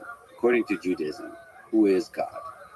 It's difficult because Judaism, like any tradition that is thousands of years old and encompasses so many different lands and languages and thinkers, it doesn't give a single answer to even simple questions, and to large questions, it certainly doesn't give a single answer. Although Judaism was responsible for introducing the monotheistic idea to the world, it doesn't mean that it's one idea. So if you take Maimonides, the greatest sage in the Jewish tradition, medieval philosopher, he would say that God is an omnipotent, benevolent, intangible, unimaginable God. In fact, he said you can't say what God is, only what God is not, because you have to emphasize, could talk more about that, but basically you have to emphasize the unknowability of God. You have a modern philosopher like Heschel, who says that God is a God of pathos, a God of deep feeling. Make Maimonides shiver if he heard such a description. And if you look in the Bible, God is always regretting or having human emotions. So there are so many different kinds of depictions and ideas. And there is this tremendous tension between transcendence and immanence. That is, in the Jewish tradition, God is exquisitely close. God is immanent. In the Talmud's words, God is as close as your mouth is to your ear. In other words, whatever you say, God hears it. And yet at the same time, God is unfathomably distant. Sometimes when I speak to high schoolers, I will say, in the Jewish tradition, think of it this way. When you were 2 years old, you had no idea what it was to be a 15-year-old. Not only did you not know, but you didn't know what you didn't know. We conceive of God as being more, the distance between God and human beings is far greater than the distance between a 2-year-old and a 15-year-old. So when we speak about God, we have to acknowledge how limited we really are. So, okay, you laid out a lot of fascinating things on the table. So one, the knowability of God. Then this idea of deep feeling, which again, can God be operate in the space of feelings too? So not just the mouth and the ear of the senses. Can God be known? Can God be felt by this 3-year-old in the analogy versus the teenager? So I will take refuge in a beautiful phrase from Martin Buber, another Jewish theologian. He said, God cannot be expressed, God can only be addressed. In other words, you can speak to God, you can feel a sense of God, but can you begin to comprehend or know God? No. Yosef Kaspi, I'm pulling in a couple of early Jewish philosophers, he said, to know God, I would have to be God. Okay, we get close. Is it useful or is it a distraction to visualize things, to embody, to create, to attach to the stories some kind of visualizations in our mind? For example, gender, he versus she, things like this, or old man in the sky kind of feeling. So it's almost inevitable, but I think ultimately you try to transcend it. This was the great, we just read this actually in synagogue, the story of the golden calf. And the story is that human beings found it impossible to not have a visualization because they had just come from Egypt, and in the world of pagan worship, everything is, it's not that pagans thought that idol was actually God, but it represented visually what God was. And along comes this idea that God is actually not capable of being visualized, which is very difficult, and it stretches the bounds of human comprehension, maybe even breaks them. So would you say that the proper way to operate as a human in relation to God is humility, and that you're screwed? You're not able to basically know anything, almost anything. Well, the reason that the salvation of this is that you can't, I was going to say the reason you're not screwed, but then I thought somebody might be upset at a rabbi saying that. So I didn't say it and have not said it. Yes. But the reason you're not is that you don't have to have a comprehension of God. You have to have a relationship to God. And those are not the same. I mean, to draw an analogy that is not far from perfect, as most analogies are, but this one especially, you have relationships with people who are mysteries to you. You're a mystery to yourself. you can live and love somebody for 50 years and they can say something that surprises you, because ultimately we are trapped in here. And when a child first says I, we call that individuation. But what that really means is I now know that I am cut off from the minds of all other children and all other people. And so you have with God a more intimate relationship because you can believe that God is, you are known by God and you have a relationship. And some would say to have a good relationship, you want to be constantly surprised. Right. You Yes. don't want to Well, know the thing. well, the world, yes, the world that God created is constantly surprising. But, and by the way, the caveat to this, you know, when I had all these debates with Christopher Hitchens, and he would always say that God is a greater tyrant than North Korea because he continues after your death. And the idea of being known by God is, after all, frightening if you think God knows what I think and so on. If your image of God is unloving. Can we jump to this? You had friendships and conversations with a lot of the fascinating figures of the past 20, 30 years of the great intellectuals, one of which, perhaps one of the greats, is Christopher Hitchens. What have you learned from your conversation, your friendship? So there are a lot of views he held that I really did not agree with, but he was a remarkable person. That was a good line about North Korea. He was full of incredibly good lines. Well, one of the things I learned was you can't win a debate with Christopher. Oh, yeah. One of the reasons you can't win is because he has this British baritone and this ready wit that because you can't triumph over laughter. It doesn't matter if your argument is better. If your quip is better, you win. Yeah. And so I remember once we were arguing about free will, and he said, "Well, I choose to believe in it," and everybody laughed, and that was. Yeah. Despite the fact that that's not really an argument. Or like, I have free will because I don't have a choice. Right, whatever. exactly. And people should watch your conversations because it's great. I mean, it's a kind of David versus Goliath situation, and you're quite masterful at using charisma and sweet talking Christopher Hitchens. I also genuinely liked him. I spent a 3-hour limousine ride with him from one debate to another, from LA to San Diego, and the entire time he said, "We just can't talk about religion." So we talked about literature, and he gave me a long lecture about Scotch. He was inexhaustible. I mean, not only did he, I wrote a couple of obituaries about him, and one I began with the historian Keith Thomas. Said there are two ways of achieving immortality: by doing things worth remembering or saying things worth remembering. And by that standard, he did both. I mean, he went all around the world to all sorts of danger zones. He knew like the best bars everywhere from Kuala Lumpur, to Beirut to LA. And he could drink all night and write a 2,000-word essay on the poetry of Yeats and go to sleep. I remember before one of our debates in Boston, he was at the bar. And he said, "Come have a drink." And I said, "I'm going to have a drink before I go to debate with you. What, are you crazy?" And he said, "Just have a beer. It's water." So he was, he really was a constant, inexhaustible fountain of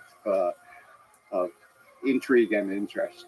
What kind of things, if you can remember, if you can mention, if you can admit, to him enlightening you or helping you change your mind about something in this world? So I think, unrelated to Scotch. Unrelated to Scotch.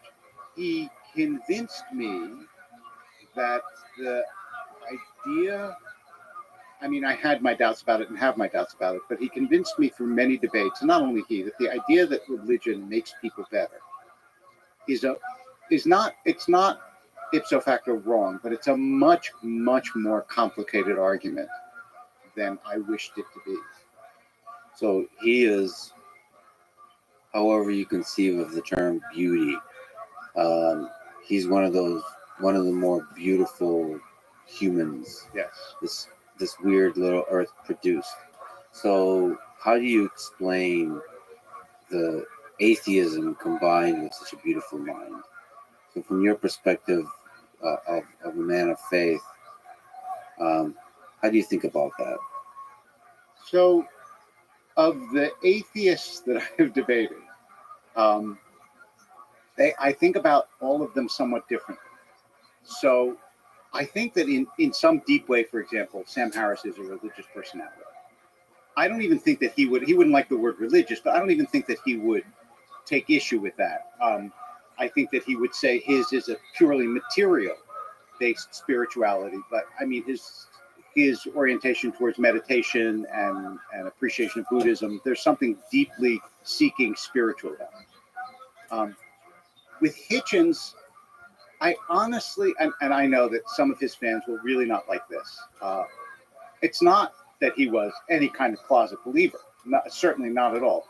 But I almost feel as though he was less a passionate arguer against religion than he was, first of all, extremely upset by the forms that religion took in this world. And then once he trained his intellectual howitzers on a target, he had so much fun inventing new arguments and attacking it that I really believe he gets carried away sometimes by his own eloquence and intellectual range. So, for example, the idea that you would call a book that religion poisons everything, I think he did that deliberately, provocatively, so that he could defend a proposition that obviously is indefensible, that it poisons everything. So, I don't know. I think he had tremendous joie de vivre. That's what sums him up. This guy loved life in all of its manifestations, and arguing against something that someone else believed was one of his greatest joys. Yeah, and of course the practical aspect of that, he just saw the powerful and he challenged them with humor and so Absolutely. on. And you could argue perhaps that humor is the highest form of what humanity can achieve. Like sometimes maybe us little humans take things a little too seriously, and then sometimes we need to just laugh at it all, laugh at ourselves, and that's probably the purest form of wisdom. Audie, the poet, said, "Among the people that I like or admire, I can find no common quality, but among those I love, I can. All of them make me laugh." There you have it. Yep. Speaking of people that make you laugh, Sam Harris, because he's actually has a really great sense of humor. He does. With a very cold and monotone delivery. He's another one that you had you're friends with, you have good conversations with. Where's your fundamental disagreements and agreements with Sam? Sam believes that religion is intellectually indefensible. He really believes it, like deep in his soul. And he gets angry at the idea that a proposition should be unchallenged if it offends his sense of logic. Yeah, so he cannot move on until this is done. Nope. In fact, I mean, I did a podcast with Eric Weinstein, and then Sam did it. And Sam said, "When I heard your podcast with David Wolpe, I learned stuff about what he thinks that I never learned in my conversations with him, because I can never let him make those unfounded assertions without challenging them, and you just let them go." And I think that there was something to that. Was like, he finds it hard to have a conversation about religion that doesn't arouse his real ire about the harm that he thinks religion does in the world. It's more about the implementation of religion in the world as it is versus the really fundamentals. I think he also thinks it's fundamentally, intellectually shoddy and disreputable. Faith. Yeah, faith. I don't know how to put this. I mean, they're both capable of separating their contempt for religion from the people that they have sitting in front of them. You mean Christopher Hitchens and Sam Harris? Yes, both of them. Okay, so you mentioned Eric Weinstein. People should listen to your conversation with Eric. This is a fascinating one. It's great. It's non-standard. It just goes all over the place, and there's humor and wit. It's great. So one interesting aspect that I've also learned, perhaps not about you, but about Eric, about both. But Eric has a similar thing as with Jordan Peterson, which is, if you ask them, do they believe in God? I think the answer, they're not comfortable answering that question, or they might say no, but they're usually just not comfortable answering that question. But there's a kind of sense that they would like to live life, a religious life, as if God exists. I think that's exactly right. I think, first of all, Eric has a really deep appreciation of the Jewish tradition. I don't know Peterson. I've read his stuff and I've reviewed his stuff and so on. But I think that Jungians are in their very approach. They believe that myth is the way the world works, and so it's not that big a leap to God, but there's still a distance there. Is it possible to have your cake and eat it too? Is it possible to have the depth of a religious life without believing in God? Like, how do you make sense of Eric Weinstein's devout life within the tradition?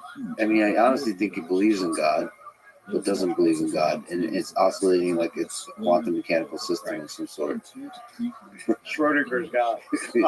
So I think that he would probably agree with what Elie Wiesel said, that a Jew can be angry at God or be disbelieving of God, but is not allowed to be indifferent to God. And I think Eric's not indifferent to God. And it's different, Christianity. I've had this conversation many times because you can be very Jewish and have deep doubts about theological questions because Judaism isn't a religion. It's a religious family. And so you're born Jewish. Like if I said to you tomorrow, if I was Christian and I said, oh, I believe in Jesus today, and then tomorrow I didn't, I'm not Christian anymore. But if tomorrow I said, oh, I don't believe all this stuff, I'm still Jewish. So it's a more complicated system. Having said that, though, I think it's very hard to sustain over generations without some belief that the source of it is beyond ourselves. And in that sense, as in many others, Eric is unique. Well, he was actually making that claim that we need faith to propagate this tradition through the generation. But without that, the traditions crumble. It's a very interesting idea and a very interesting argument for devout faith, which is it's a glue that holds a tradition together. Otherwise, like traditions fall apart. Right? So you can't have the intensity of that tradition. I mean, on the other hand, you do see tradition. I mean, Thanksgiving, one of my favorite. So I would say traditions that are demanding. Traditions that require turkey might not fall apart. So traditions that make demands of you that are countercultural or are hard, they fall apart. I think I need to introduce you to some Thanksgiving dinners that are quite demanding. Getting the family together. You know, first of all, I'm a vegetarian, so I'm tough to have at Thanksgiving dinner. But there's a comedian named Kathy Landsman.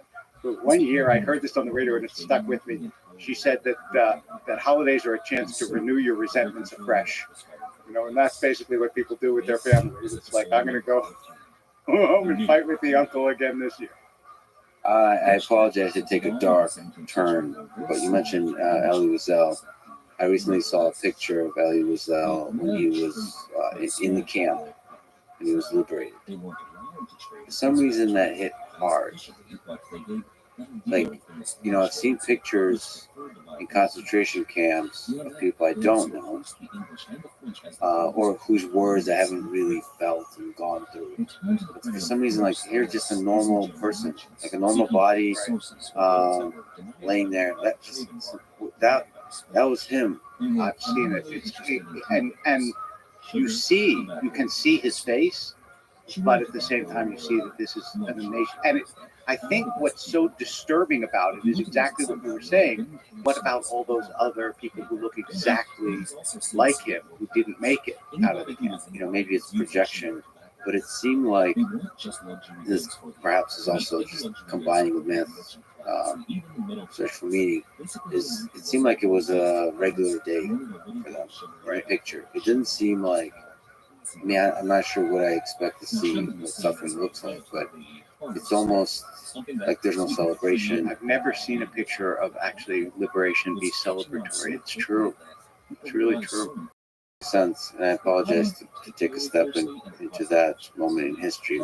How do you make sense of the Holocaust, that of Nazi Germany, that such things could be committed by human beings to each other? Is it religion? Is it the thirst for power? Is it the madness of crowds somehow carrying us forward? I mean, for me, it's multi-causal. I don't think there's one reason. So one of the things, especially there, has to do with the special nature of anti-Semitism, which is, let's put that to one side for the moment. The second is, I think human beings are fundamentally split. They are mostly good, except when put under certain pressures.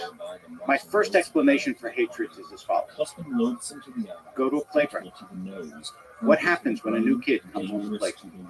Do the other kids say, oh, let's go share our toys with the new kid? No.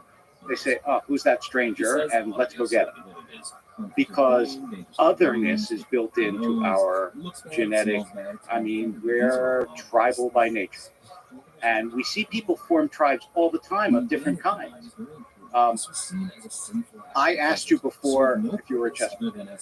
And when I was a kid and playing in tournaments, and I didn't do it for that long and I didn't do it that well, but when I was, it was like the whole world was divided into people who could play chess and people who couldn't play chess. Which is ridiculous if you think about it, as though that's the way you divide the world. But the Jews were always the identifiable other. There were Frenchmen and Jews, there were Russians and Jews, there were Germans and Jews. And the great blessing of America is that there's no identifiable other quite that way, is that there's all these minorities and there's not an American and a something. But you have that identifiable other, and you have a long history of blaming that identifiable other for all the ills that befall you. Of course, people still do try to form, say, in America, they still try to form other, immigrant versus been here for a generation. There's so many ways to slice it. We still try to find ways. It's just more difficult in America because there's so many sub-tribes, hierarchies of tribes. You're absolutely right. And I was moving fast because I didn't want to get bogged down in all the very difficult. It's true, I tried. You're hoping I would mention that the travelers happens in America too. Skating, stuff. When you're on thin ice, your safety is in your speed.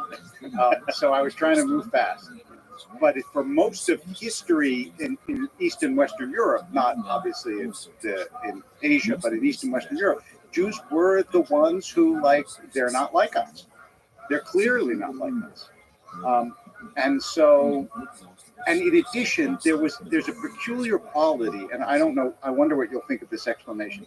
There's a peculiar quality to anti-Semitism that is unlike any other hatred that I know, which is Jews are both superhuman and subhuman. They're vermin. The Nazis thought of them as vermin, and yet they control the world.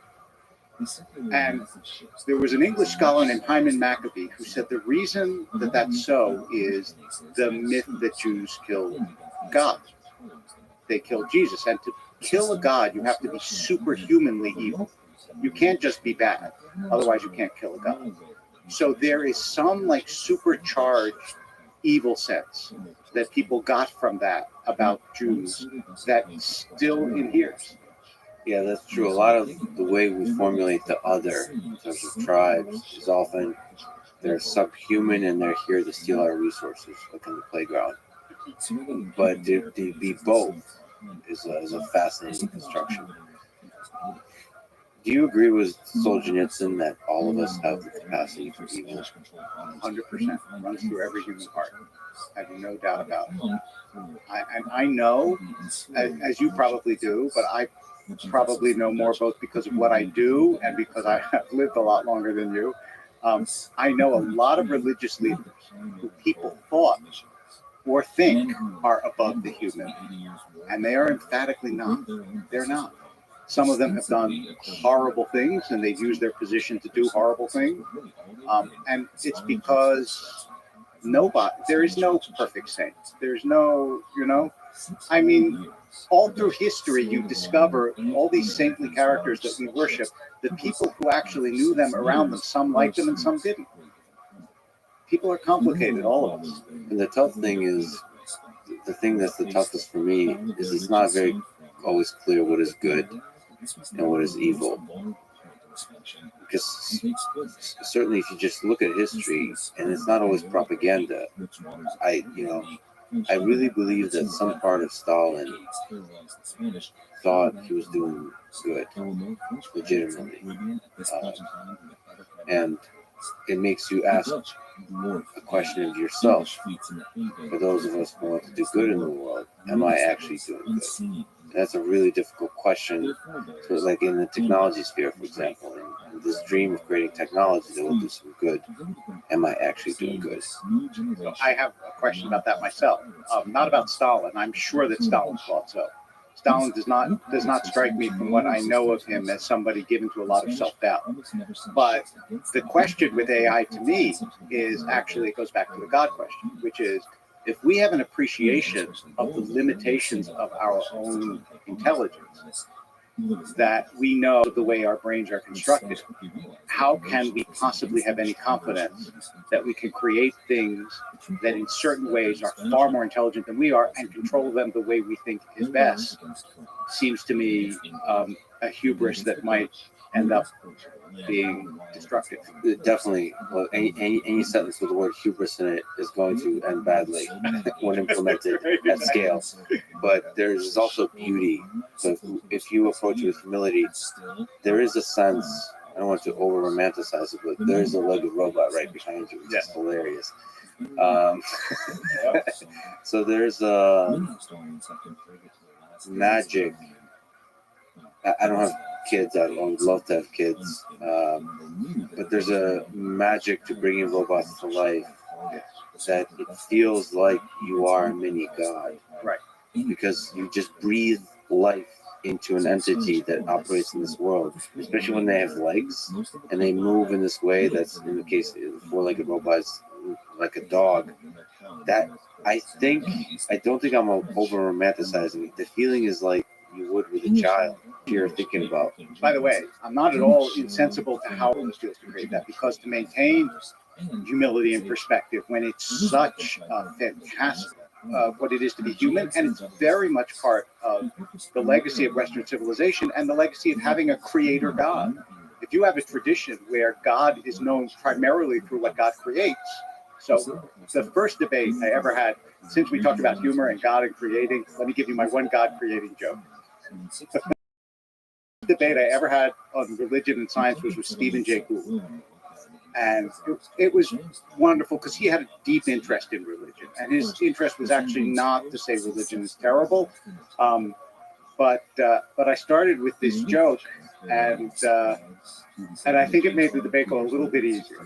So the time has come when human beings can do everything that God can do. And a scientist looks up at heaven and says, God, look, you were great in your day. We thank you for everything you did, but now we don't need you. And God says, really, you don't need me? He says, no, we can do everything you did. God says, everything? And the scientist goes, yeah. God says, from dirt? The scientist goes, yeah. He says, okay, let me see. The scientist reaches down, scoops up some dirt, and God says, get your own dirt. Yeah, but the idea is that a creator God impels us to create too. But let me bring up Nietzsche, who proclaimed that religion is not our enemy. Before the Western faiths captured the heart of our world, it was cruelty, carnage, and destruction. In the 20th century, when religion ceased to be a force of international politics, the scale of human slaughter was far beyond anything human beings have ever known. What is the world like when we take religion out of it? I mean, I think Nietzsche was largely right. You know, it wasn't a statement about God. It was a statement about God's presence in the world. And I think that that's largely true, that God is not a force in a lot of Western society. And I believe that if the force of nihilism has no clear counter without an idea that we're all here for a purpose and that our lives are inherently meaningful and that there's a God who wishes us to be better. So I worry a lot about it. And I think that the sort of optimism that things are just going to get better and better is what one philosopher called cut flower ethics. That is, we're still living off the morals that religion gave us, but now that they're separate from the soil that gave birth to them, I see them wilting. This kind of optimism for the future of human civilization, you think, is in part grounded in a religious society? I really do believe that. I mean, it was religion that the Greeks looked back at the golden age of the past. It was the Jews who said, no, the golden age is in the future, right? The Messiah. And I think that idea that we're moving towards something better, which I believe humanity can do. Very excited about the technology that I won't live to see. I think it's fantastic.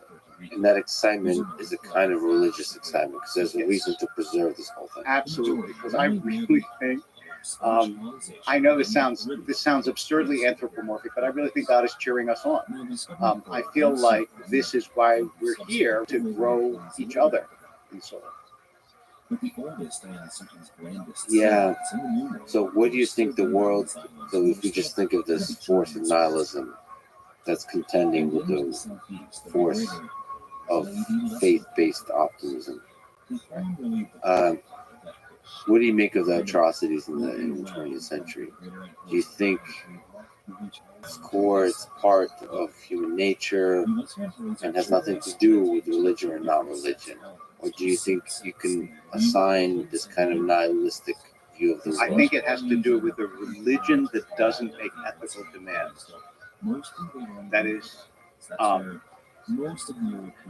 for Stalin and for Hitler, they both had religions, but they were, in a sense, but they were religions that didn't make ethical demands for the other. I mean, 36 times the Torah talks about the stranger.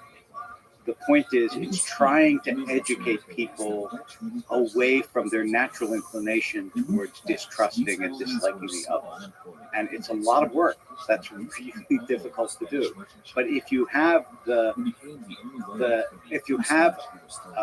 tribal passion and not a universal ethic, then you're in trouble. Well, the Jewish tribe is a very strong tribe. So how do you make sense of this mention of the stranger versus the power of the tribe, which is the whole point, not the point, but the mechanism of tradition propagates the tribe? So it's both. I mean, the Torah does not start with Jews. It starts with Adam and Eve. That's a way of saying, yeah, this is going to be a story about a people, but understand that prior to a kind of people, there are people. I'm a human being before I'm a Jew. And in fact, the Jewish New Year, the Muslim New Year starts with Muhammad's journey, and the Christian New Year starts with Jesus' birth. Yes, this is a particularist tradition, but it makes a universal statement, which is all of humanity are in the world. To try to exemplify a certain way of making that statement over and over again. And I want to say one other thing about chosenness. It's very name droppy, but when I tell you how I got there, it won't be as name droppy. So my brother is a professor at Emory, and so is the Dalai Lama. Actually teaches at Emory, although he no longer does because he's too old to go to Emory. But for many years taught at Emory, and so my brother he's the head of the ethics center at Emory, the bioethicist. So he brought a bunch of students to Dharamsala to meet with the Dalai Lama. So I went to India. I was on sabbatical then anyway. I met my brother there, and we had a chat. Okay, that was the name drop. So we're sitting in the office. Before he speaks to the students, he was speaking to us. But not because, I just wanted to make it clear, not because he said, oh, I got to talk to that rabbi. I happened to glom along with my brother. We sit down. The first thing he says is he points at me and says, what's this about the chosen people anyway? So, and he had, by the way, he had asked that I give a lecture, which I did later, to his monks about how Jews survived in the diaspora. So it's not like he doesn't know about Judaism. He knows a lot about it. But he just right away. So I said, yes, Jews believe that they were chosen for a certain mission in this world. That doesn't mean other people weren't chosen for other sorts of things. They certainly, seems to me that other people believe they're chosen for things too. He burst out laughing and said, yeah, we also think we're chosen. The idea is that no tribe is better than it. From a Jewish perspective, you're chosen for a thing. But that doesn't make you better. No. The only place where the betters came in, honestly, if I'm going to be honest, was not with the idea that but it was when Jews were small, persecuted, the way that you take this sort of psychic, like there was a Franz Rosenzweig who used to say, he didn't know very much about Islam. He used to say Judaism is the sun, and Christianity was the rays of the sun. Like Judaism introduced the idea of God, and Christianity brought it to the Can you speak to this difference? What is the difference and similarities between Judaism, Christianity, and Islam? The religious family part is different, and the greatest difference, which I talked about in the Eric Weinstein podcast, is that Islam and Judaism are more similar in a lot of ways than Judaism and Christianity. And the reason that that is so is Christianity, in its core, is not a religion of law. The reason it's not a religion of law is because it grew up in the Roman Empire. So law was taken care of. And Jesus didn't have to create civil law because you had Roman law. Muhammad and Moses created a religion in the desert where there was no law. Religion of law. Otherwise, you have anarchy. And that's why, in a lot of ways, like there was never a separation of church and state in Islam or Judaism. That was a gift that Christianity gave the world. And it could do it because of render unto Caesar what is Caesar's. But when Moses came along, there was no Caesar. When Muhammad came along, there was no Caesar. So historically, the traditions shaped differently. But all three of them have this core, I think, the single most important statement and insight in all of human history, which is that every human being is in the image of God. And if you really believe that, that's a transformative belief. So that means you should love, thy neighbor As thyself, which comes from Leviticus, comes straight from the Torah. So I don't know if you know, I've been chatting with Omar Suleiman. I don't know if you know who that is. He's an imam in Dallas. Do you ever do that kind of talk with Christians, with Muslims? Yes, often. I mean, I do whenever I at least listen to them in the context of these kinds of conversations. There's so much love and humor and empathy and appreciation, and also ability to make fun of the quirks of the little One's own communities.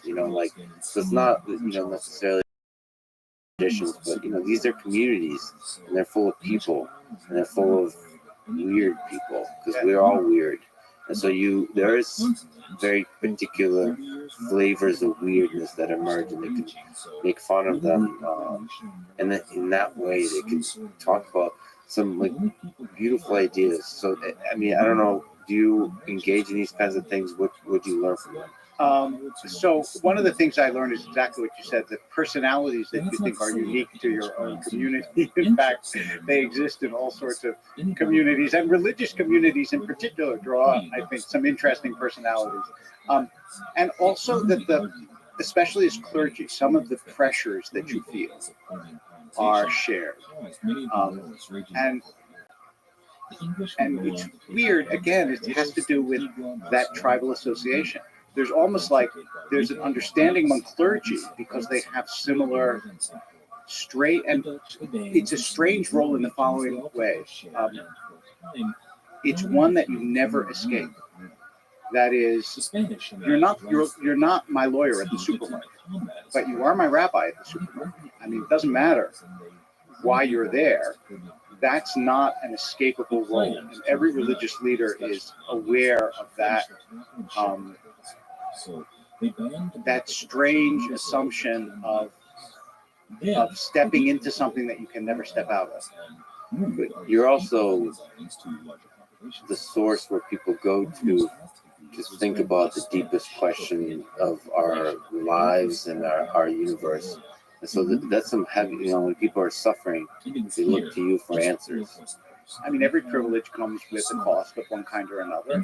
The reason you get to be in that role is exactly because you get the privilege of being there at crucial moments in people's lives. I mean, the fact that I get to marry people and get to give eulogies for people and come to the hospital, it's inexpressible. I have this joke with people that I know, like, when I'm sitting on the couch and it's Saturday night, I don't want to get up and go to a wedding. I really don't. I want to sit there and watch Netflix like everybody else. Yeah. But when I'm actually doing the wedding, I always. And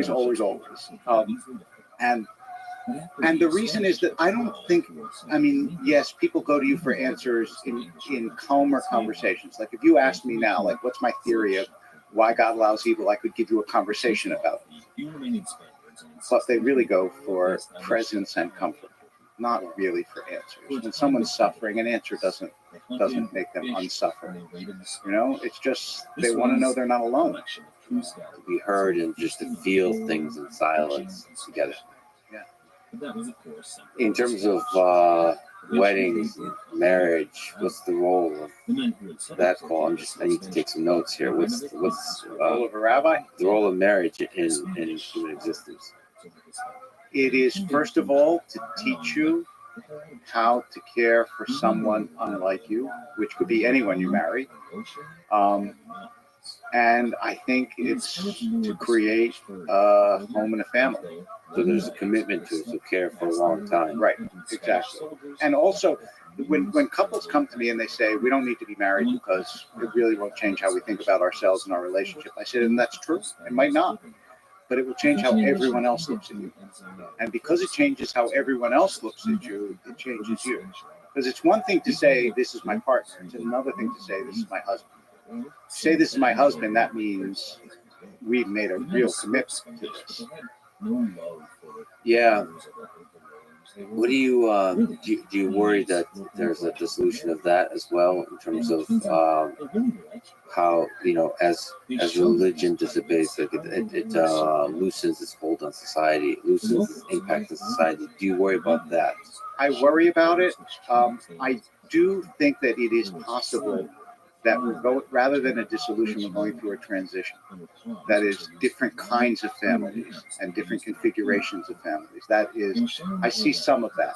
But I also do see it's less a dissolution of marriage than it is of the idea of commitment. And I'll give you like a simple example. When I was growing up, a player on a sports team was always on that team. And you rooted for the team because you knew the players for 20 years.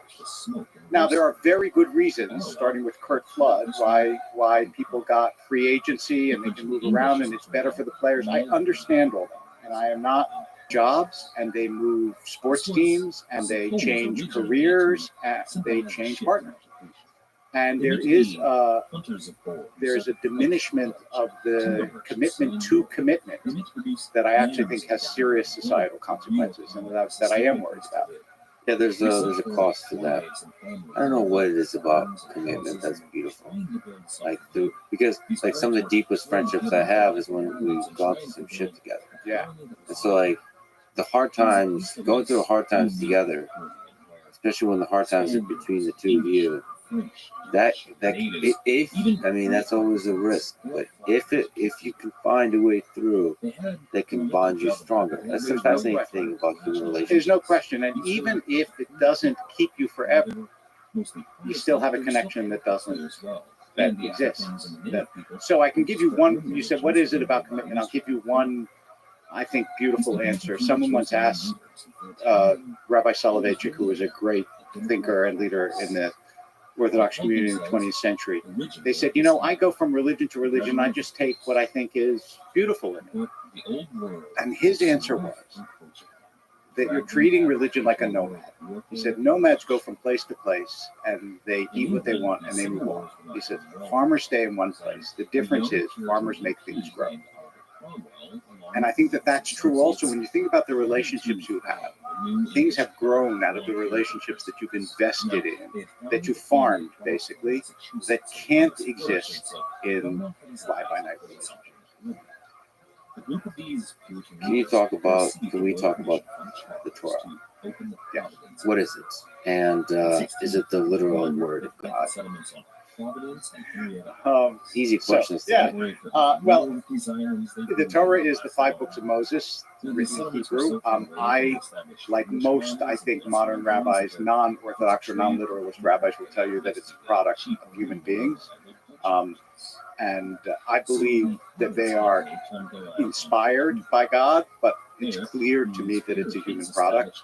And I think that people who study modern biblical criticism, it's really hard to study modern criticism. It gives a wrong impression. I would say modern scholarship on the Bible and not appreciate the fact that it even has levels of language. I mean, it's just like if you read today somebody writing like Shakespeare, you would say this isn't. It's like English is developed. It's different. It's not the English we speak today.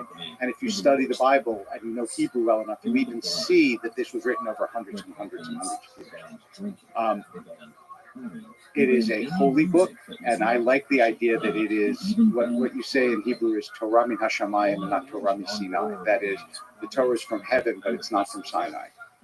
So it has its origin beyond us, but it has things in it that I think, and this is one of the things that was a huge controversy at my congregation when I started to do same-sex marriages. There are some people who try to argue that the Torah does not forbid them. Whether it does or not, it seems to me we understand things that were not understood in the ancient world about gender and sexuality. And so So you think that in the scripture, in the words, the argument is that you criticize the Torah by the Torah. That is, it gives you the understanding that you use to evaluate its own claims.